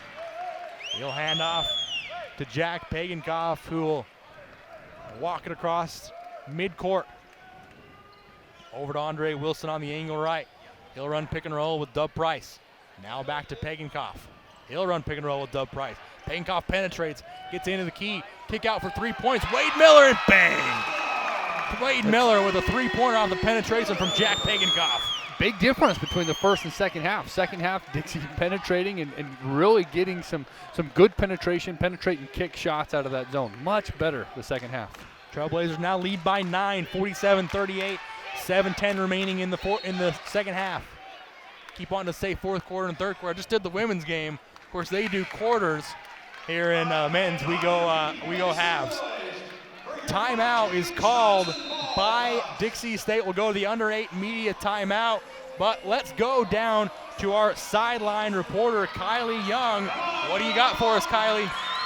The Dixie State bench was electric to start the second half, but about halfway through, they started getting a little quiet. Coach Judkins turned to the bench and goes, "Come on, let's get going." Immediately after that, Wilson with the steal and the layup, and they've just been helping keep this team going, and now have taken to this lead up 47-38, their largest lead. Thanks, Kylie. Yeah, you mentioned it. I mean, the Trailblazers have ramped up the defensive pressure in the last few minutes to go on this extended run. We talked about it. It was 33-25 at halftime. Since then, it's been a 22-5 extended run for the Trailblazers. A tremendous start to the second half. That's right, and you look at some of those key statistics. Number one is Dixie's only given up one offensive rebound, and that was kind of a cheap one. It was a long rebound off of a three, so really not much to it, but much better job on the rebounds. Much better job attacking their zone and getting high percentage shots, and doing a much better job from shot selection. Dixie currently shooting almost 40% from the field, so you've seen the shot percentage, field goal percentage go up, and that's based on just being patient, sticking within the offense, and trusting and good teamwork. 8 of 17 for the Trailblazers in the second half from the field. Like you mentioned, bringing that field goal percentage for the game up to nearly 40% after 34% in the first half. Shot clock. Shot clock down to 3 for Molina. They don't recognize it's going to be a shot clock violation. Didn't see the shot clock. It was low to begin the possession, and then it just never got an eye on the shot clock. Easy defensive turnover for the Trailblazers. I usually don't say anything. I didn't want to say it too loud because they had no idea that the shot clock was ticking down that quick. But that's how they play. They get the shot clock down to under 5 nearly every possession. Fort Lewis content to run the clock and get the shot they want, and that possession doesn't work out for them as Zach Frampton controls cross-court pass to Jack Pagankoff. Now back to Frampton, stolen away by Beasley. He'll go up and in, and he'll throw it down on the fast break. Well, you don't want to get Beasley going. You know, he gets an open break like that, gets a dunk. You don't want to get him going. His first bucket of the second half. He's their leading scorer. He's the guy they go to. You want to keep him quiet. 14 points for Markel Beasley. Quincy Matthews controls. He was trying to find Dub Price on the low block. Can't do it. Chatwin now does find Dub Price on the low block, but blocked. Blocked by Markel Beasley, and then tipped out of bounds by Dub Price. Trailblazers begging it to be called off of Fort Lewis, and now the referee's getting together. That one was off Dub Price. That's a good call by the referees. That one does go off of Dub Price. It was a great block by Beasley, but another great high-low play by Dixie. But unfortunately, they didn't able to convert, but great job offensively. Skyhawks cut the lead to 7, under 6 to go now. 47-40 lead. Trailblazers lead. Boatwright, dribble handoff with Simideni. He'll give it to Boatwright on the low block. Layup is no good. Offensive rebound to Beasley. He'll go up, and he'll be fouled on the subsequent layup attempt. We'll give it to Quincy Matthews, his third. Seventh team foul against Dixie State. Now they're in the bonus. Beasley, however, getting 2 shots, going up for the layup. A shooting foul, obviously, on that one. Beasley getting 2 free throws from the line. His first one is up and good. Now Beasley averaging 17 points a game. He's been relatively quiet this second half. Dixie's done a good job of taking him out of it, but that dunk got him going. He's up to 13 points right now, and you can see that his energy's picking up, and he's starting to get back into his groove. Second free throw off the back of the iron, but Trailblazers can't control the defensive rebound there, and the Skyhawks will regain possession underneath their own basket. Shot clock was down to 29. That should be reset. Yeah, they do reset it. Initially, Zach Frampton grabbed the rebound, but I think he had a foot on the line. That's why the shot clock went down to 29. But back up to 30 for the Skyhawks. They'll inbound the outlet pass to Markel Beasley. He gives Simideni back to Beasley. On the angle right, guarded by Zach Frampton. Now back to Beasley on the low block. Julian Decree there in defense. Good defense by Decree. Beasley gets his own rebound, and Decree grabs the second rebound attempt. And a technical foul has been called on Bob Pytrak, the Fort Lewis head coach. He is outside of himself. He is livid, giving it to the referees on a no foul call on Beasley on the other end, and a technical foul has been assessed. Bob Pytrak was very upset with a no call on that end of the floor. Well, he's definitely upset. And, you know, it's what he's asking for is a contact, right? He's got Beasley going up a few times and wanting contact, but watching that replay, the refs have been pretty consistent. It's been a physical game from the beginning, and he didn't get that call. Dixie didn't get that call the first half, and they're certainly not getting it in the second. I think based on that replay, I mean, looked like Decree and Dub Price were both straight up as Zach Frampton hits the first free throw. I think that was a good no call. I'm not sure what the gripe is. Maybe it wasn't on that second layup. Maybe it was on the initial penetration by Beasley is where Bob Pytrak had his grief. But nonetheless, 2 free throws good for Zach Frampton, and he's got the lead back up to 8, 49-41, 5:23 remaining in the second half of this one. Should be a good one down the stretch. Zach Frampton controls for the Trailblazers. He gives to Dub Price. He'll penetrate, now cut off. Picked up his dribble, give back to Jack Pagankoff. He'll pull things back out and set up the offense for the Trailblazers. Into Dub Price, now across to Zach Frampton. Cross-court pass to Pagankoff. He'll try to penetrate, gets to the low block. Back out to Frampton. He drifts to the angle right. 4 on the shot clock. Jack Pagankoff forces up a 3, no good. 2 clangs off the iron, and the ball comes out, rebounded by Brendan Boatwright. Molina into the front court now. Hands to Beasley. Lost his dribble. Stolen away by Zach Frampton. He's got a 1-on-2. He kicks it back out to Quincy Matthews, and he'll pull it back out, not having the numbers. Smart play by the Trailblazers to use some clock. Jack Pagankoff gives to Frampton. Now to Dub Price. Back to Pagankoff. Quincy Matthews drives baseline. Ball is shot and blocked. Good defensive play there by the Skyhawks. Ball didn't hit the rim. 6 to shoot for the Trailblazers. Pagankoff gives it to Frampton. He'll try a 3-pointer. Bang! Zach Frampton 3-pointer off the assist from Jack Pagankoff. Heads-up play there to recognize there was only 6 seconds on the shot clock. Get right back into their offense and find a shooter. Markel Beasley on the other end. His layup is no good. Offensive rebound is no good. Beasley goes up again on a 3rd attempt. This time a foul is called. Layup is no good, and Beasley will go to the line to shoot 2.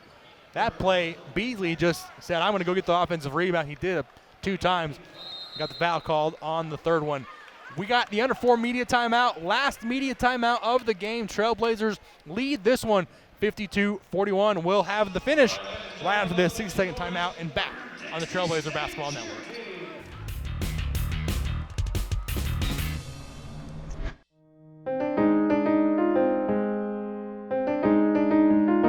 Responsible ourselves for our minds. True, right? But that's we can't that's palm the it issue. off on being unwitting dupes and just say, oh well, it doesn't count because I got played. Well, we have some unwitting dupes, Jennifer. We do, but you can't say because we got played by the Russians that we have to redo the election.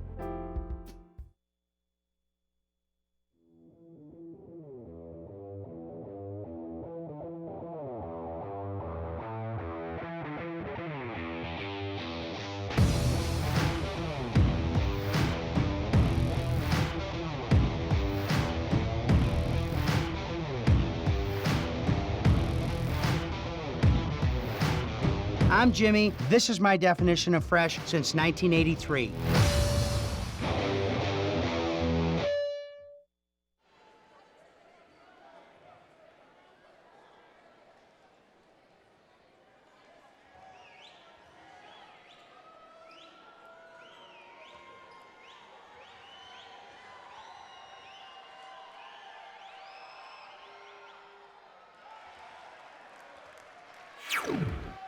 Welcome back inside Burns Arena. Markel Beasley's first free throw, no good. He will get one more. Trailblazers lead this one 52-41 as Beasley's second free throw is good. 3:57 remaining in the second half of this one. Beasley now up to 16 points, just under his average of 17.1 points per game. You know, that dunk he got earlier was crucial. He was quiet, he was out of his rhythm, and that got him going a little bit. He's their scorer, and right now in this game, it's all him when it comes to scoring late in the second half. I mentioned the free throws becoming an issue. 5 of 12 from the free throw line are the Skyhawks in this game, really becoming a factor in this one. Pagankoff looks to penetrate, gives to Wade Miller. Now Frampton gives to Julian Decree. He'll go up and under. Good layup by Julian Decree. Great teamwork. You know, once again, the ball moved side to side. There was some good penetration, great movement without the ball, and Julian Decree found himself right where he's comfortable, right under the rim. Molina now trying to penetrate on the other end. He'll kick out to Johnson. He'll try a 3, no good. Long rebound out to Molina. Over to Simideni. He'll try to penetrate, goes to throw it down, and a foul is called on the block. Julian Decree went up to stuff that one. Alex Simideni went to throw the hammer down, and Julian Decree, oh man, that was a good block, I think. Julian Decree went up and met him at the rim and was called for the foul. It looked just like a volleyball block, like you would see in a volleyball game. Both hands straight above his head. He jumped straight up, did a great job of protecting the rim. You know, when somebody gets beat, somebody's got to step over and protect the rim. And Julian Decree doing a great job of going straight up. He left his feet, he was in the air, but nonetheless, he protected the rim. And that's exactly what you want your big guy to do, contest those shots and not let anybody dunk it. Simideni makes both free throws. How about this? Alex Simideni averages 12.6 points per game. That's his first 2 points of the game. That comes with 3 minutes remaining in this one. Wade Miller now controls for the Trailblazers on the angle right. He'll back things out. Entry pass, high post to Decree. He'll find Dub Price cutting to the basket. He'll lay it up and in. Well, it's high-low. Dixie has picked that zone apart with their high-low passes. Look, I would, without even looking at the stat sheet, think that their bigs have just as many assists as the guards. Long three-point attempt by Molina is no good, but the offensive rebound is controlled by Iacopolar. He'll try a 15-foot step-back jumper, no good, but a whistle. Going to have a foul, loose ball foul, going to be on number 20. That's Andre Wilson, his first. 10th team foul into the double bonus now are the Trailblazers. How about the foul disparity? 10-3 against the Trailblazers. Hasn't paid really that much of a dividend for the Skyhawks. Struggling from the free throw line as of late. They've hit their last 3 in a row now. Of course, that I've mentioned that they went 5 of 12 up to that point in the game. Simideni gets that one to go. Well, also a key statistic right here is Fort Lewis has committed 19 turnovers to this point. 19 turnovers and 8 assists, where Dixie is even with 11 turnovers and 11 assists. 56-46, Trailblazers lead by 10. Under 2.5 to go in this one. Andre Wilson controls in the front court. Standing on the Dixie State D logo. Now he'll penetrate, goes right to left, gives to Dub Price, back to Wade Miller. Thought about a 3. He'll penetrate, now is cut off. Kicks out to Wilson. He'll try to penetrate. Kick out to Wade Miller. Open three-pointer for Miller. Bang! Nice play by Andre Wilson and Wade Miller going two-man game, and Wade Miller drills the 3. Another great possession. The execution for the second half has been the key for Dixie getting that 13-point lead. Simideni now, he'll pull up from 15 feet away, and he'll knock that one in. Simideni coming to life. It is too late for the Skyhawks. He's got 6 points in the last couple of minutes. Trailblazers still lead it, though, 59-48, minute and a half to go. Andre Wilson being guarded closely by Will Whitman, and he'll be called for the travel. Whitman bumped him and got Andre Wilson off balance. No foul was called instead of travel going the other way for the Skyhawks. Well, we talked about the refs being consistent with the physical play down low. They've been calling that. They've been very inconsistent with the guard play up top. Remember, the first half, there were a few calls that were very controversial. Simideni kicks to Whitman. He'll try a 3, airballed it over the top of the rim and out of bounds. Last touched off the Skyhawks, and the Trailblazers will regain possession. John Judkins wants a timeout, and he'll get it. Just a 30, though. We'll keep it right here. Trailblazers lead this one 59-48. Like you mentioned, you said it a couple times throughout the second half. Dixie State doing a very good job of working the high-low game. something they weren't doing in the first half. They were relying mostly on moving the ball around the perimeter and just taking up the best three-pointer they got at that point. But in the second half, a very different game plan for Dixie State. They've been working the high-low game, and that's where they've been doing the most of the damage. Yeah, the Bigs have done a better job. That last possession, Coach Judkins did his trademark foot stamp. You know, the ball's moving around in the zone, and he stomped his foot and pointed at Julian Decree and said, "Get to the high post." He flashed to the high post. The pass was made and had a great high-low. So that's clearly the game plan, to attack the Skyhawks zone right in the heart, right in the middle of the key. Get that high-low, make a decision. We've also seen some three-pointers that have been skip passes. They get it to the high-low, they look opposite, get it to the other end to find a shooter wide open. Not only that, I think Trailblazers offensively, they've been cutting more. I think backdoor cuts and different cuts like that, and that's really opened things up for them as the Trailblazers turn it over. The Skyhawks in desperation mode, 1:10 to go, down by 11, and this ball is stolen away initially by Zach Frampton, but then he falls out of bounds, and the ball will be given back to Fort Lewis. Weird sequence of events. The Trailblazers inbounded it, tried to get Julian Decree all the way down court. The ball was tipped and stolen, and then obviously stolen back by Frampton, who landed out of bounds. Give it back to Beasley. He'll fix the three. He'll penetrate. He'll get into the lane. He'll get an offensive rebound and lay his miss up and in. Another offensive rebound.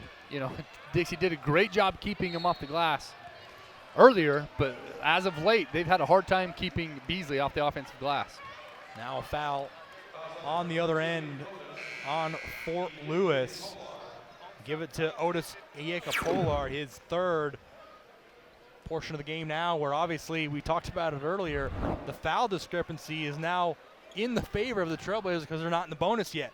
Fort Lewis has to foul multiple times just to get it into the bonus, and that's obviously, talked about it in the women's game earlier. They weren't in the bonus either. They had to foul 2 or 3 times in order to do so, and now timeout called, not able to get the ball inbounded. And like you mentioned, you know, like I mentioned, the foul discrepancy really key down the stretch here. That's right. With 56 seconds to go, it's a 3-possession game. Dixie up 59-50. You know, Coach Judkins making sure that he's got all the shooters in the game, knowing that, hey, they're probably going to try to foul and try to get that foul count up so Dixie can shoot some free throws. But the next 56 seconds is all about taking care of the ball, using some clock, and then not letting those Skyhawk shooters get loose early. They can get back into this very quickly with some deep threes, quick threes. You've got to make them dribble. You've got to get them out of the rhythm, force them to take a bad shot, and then no offensive rebounds. We saw it in the women's game, kind of a same situation down the stretch. Dixie State was down by about 7 points with about a minute to go and got it down to 3 and had a chance to take the lead. Obviously, we hope that doesn't happen in reverse in this game as Zach Frampton triggers the inbounds. He gives it to Dub Price, is immediately fouled by Kareed Johnson. Just the 5th team foul. Still got at least 2 more. Still got 2 more to go before we get into the bonus. If you're Fort Lewis.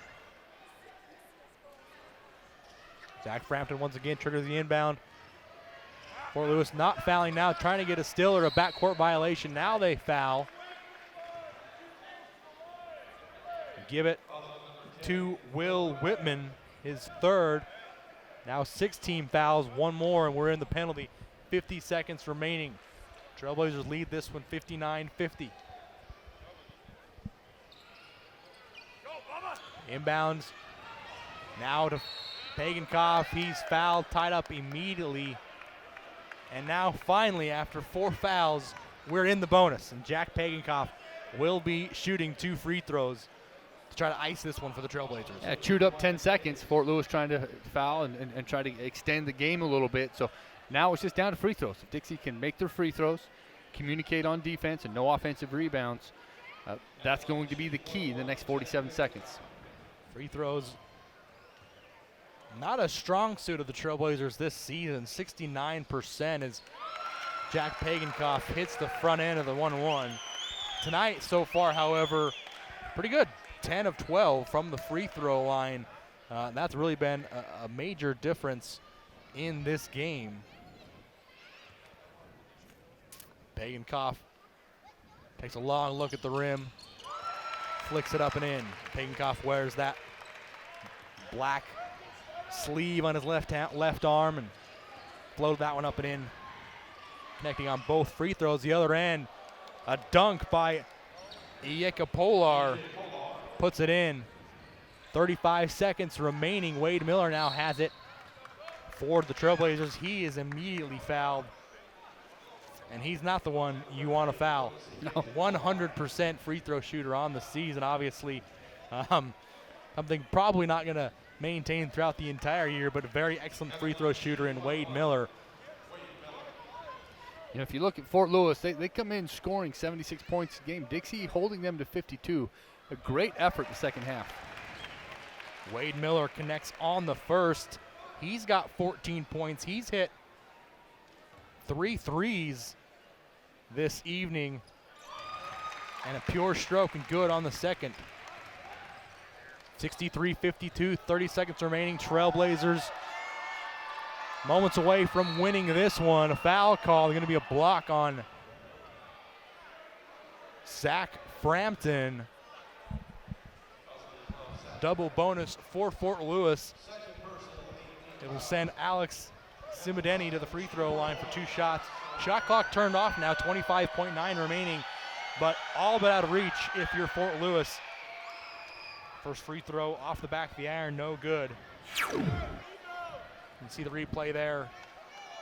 Frampton's feet were moving despite the contact from Simideni.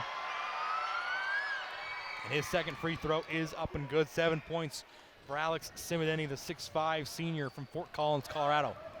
Zach Frampton controls now, gives to Pagenkoff. Fancy dribbling between his legs.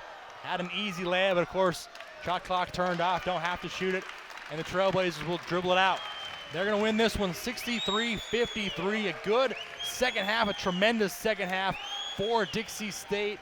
Outscoring Fort Lewis. Well, let me do some quick math here. 63-53 final was a 33-25 halftime score, allowing just 20 points defensively for the Trailblazers while scoring 28 points. Quick math is not my strong suit, Mike. Hey, you got it. You got it. So the Trailblazers win this one 63-53, a great second half. We'll see if we can get John Judkins with our sideline reporter, Ellie Young, for a quick little interview. But really key to this game, obviously, was the difference in the offense in the second half of the Trailblazers. They weren't settling for outside jumpers or three-pointers. They really focused on getting the ball in the rim, or down low into the basket. We've got Kelly Young down with John Judkins on the sideline. Let's go down to Kelly Young. 3, 2. You guys outscored the Skyhawks 38-20 in the second half. What was the difference to the start of this one than the start of the first half? Well, I thought our energy was a lot better. We came out and we say throw the first punch. Second half we did that. And then we rebounded better. You know, we still gave up too many, but we rebounded better. We started to run. That's where we're good. When we defend, rebound, and run, we're pretty good. And once we started that going, we thought we'd go. We had some good shots that first half. We just missed them. Second half, we relaxed a little bit more and got the ball inside better and got some easy baskets. Wade Miller, 15 points off the bench, leading scorer tonight. What does it mean to the team to have someone that can come off the bench and be a scorer? Well, he can shoot the ball. So when teams go zone, he just licks his lips because he's really excited for that one. So we did a good job finding him. He's a good catch and shoot guy. And I wish I had another one like that, so it's just not him. But he's been shooting the ball extremely well, and the team knew that, so they try to get him the ball at certain times, and it paid off. You've got another one tomorrow night. What's your focus going into that one? Well, our last 2 home games, or 4 home games, we win Friday night and come out and lay an egg on Saturday and lose. So that's going to be the focus, is we got to be ready to play. The team we play tomorrow is a lot more athletic. They're long, they jump, they drive it. We got to do a better job defensively. Well, thanks, Coach, and good luck tomorrow night. Thank you.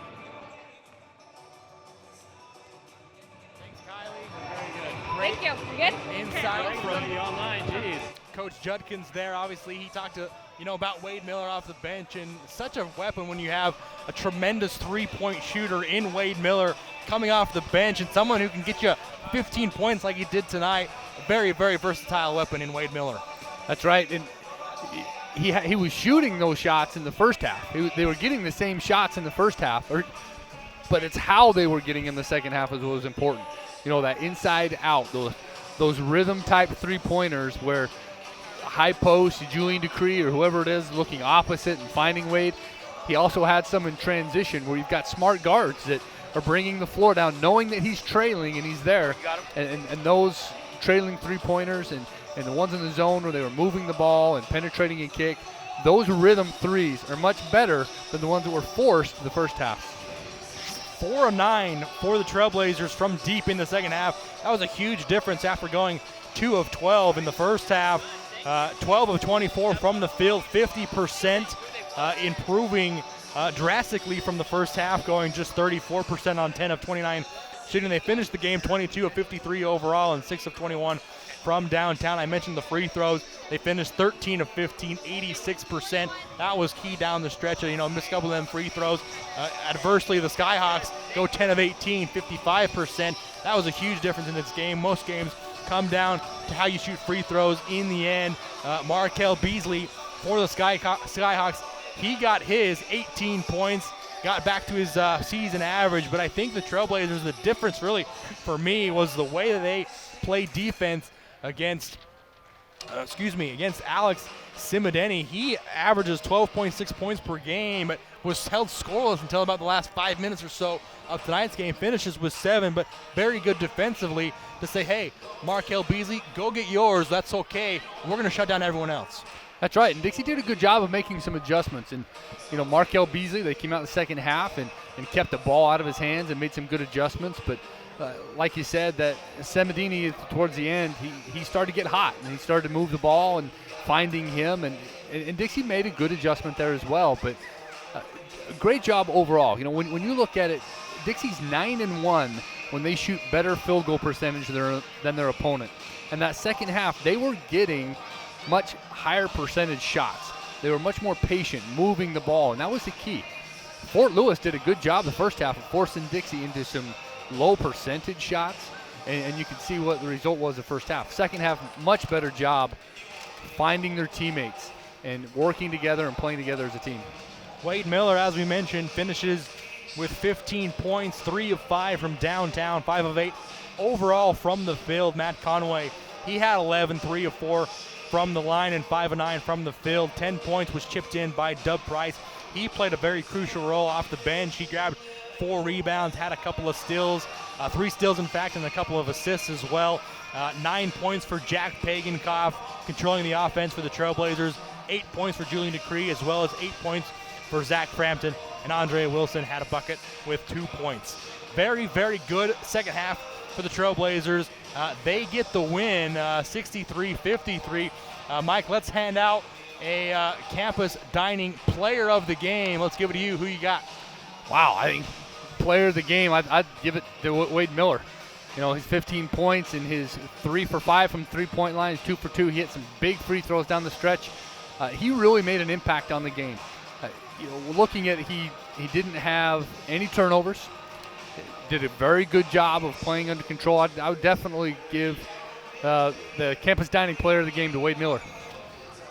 Jimmy John's play of the game. I'll do this one. I really like the play. It was in the second half.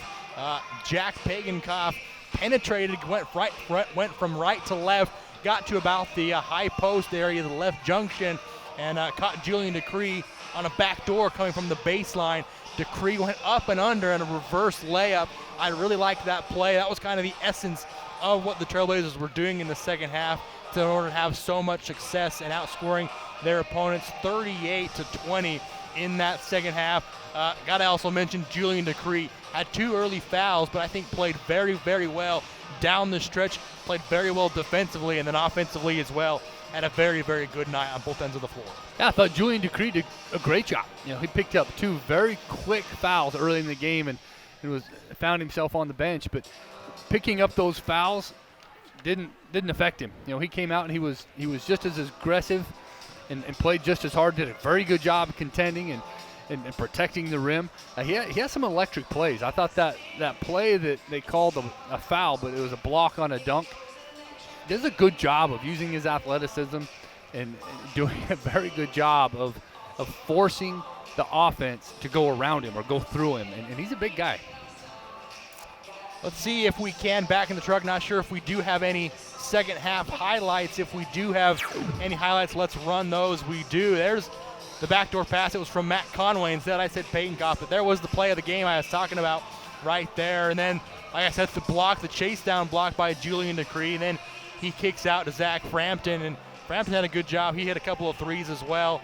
And then, of course, Peyton Goff finds Julian Decree there underneath the basket. Easy layup off the assist, and then the offensive rebound. This was the one where Matt Conway just grabbed a couple of offensive rebounds and laid it up and in.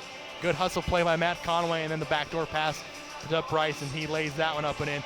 This is a good defensive play. Andre Wilson's only 2 points of the game, but a very crucial time getting a defensive steal and then going coast to coast to lay that one up and in. We talked about Wade Miller hitting another three. He had 3 of those tonight.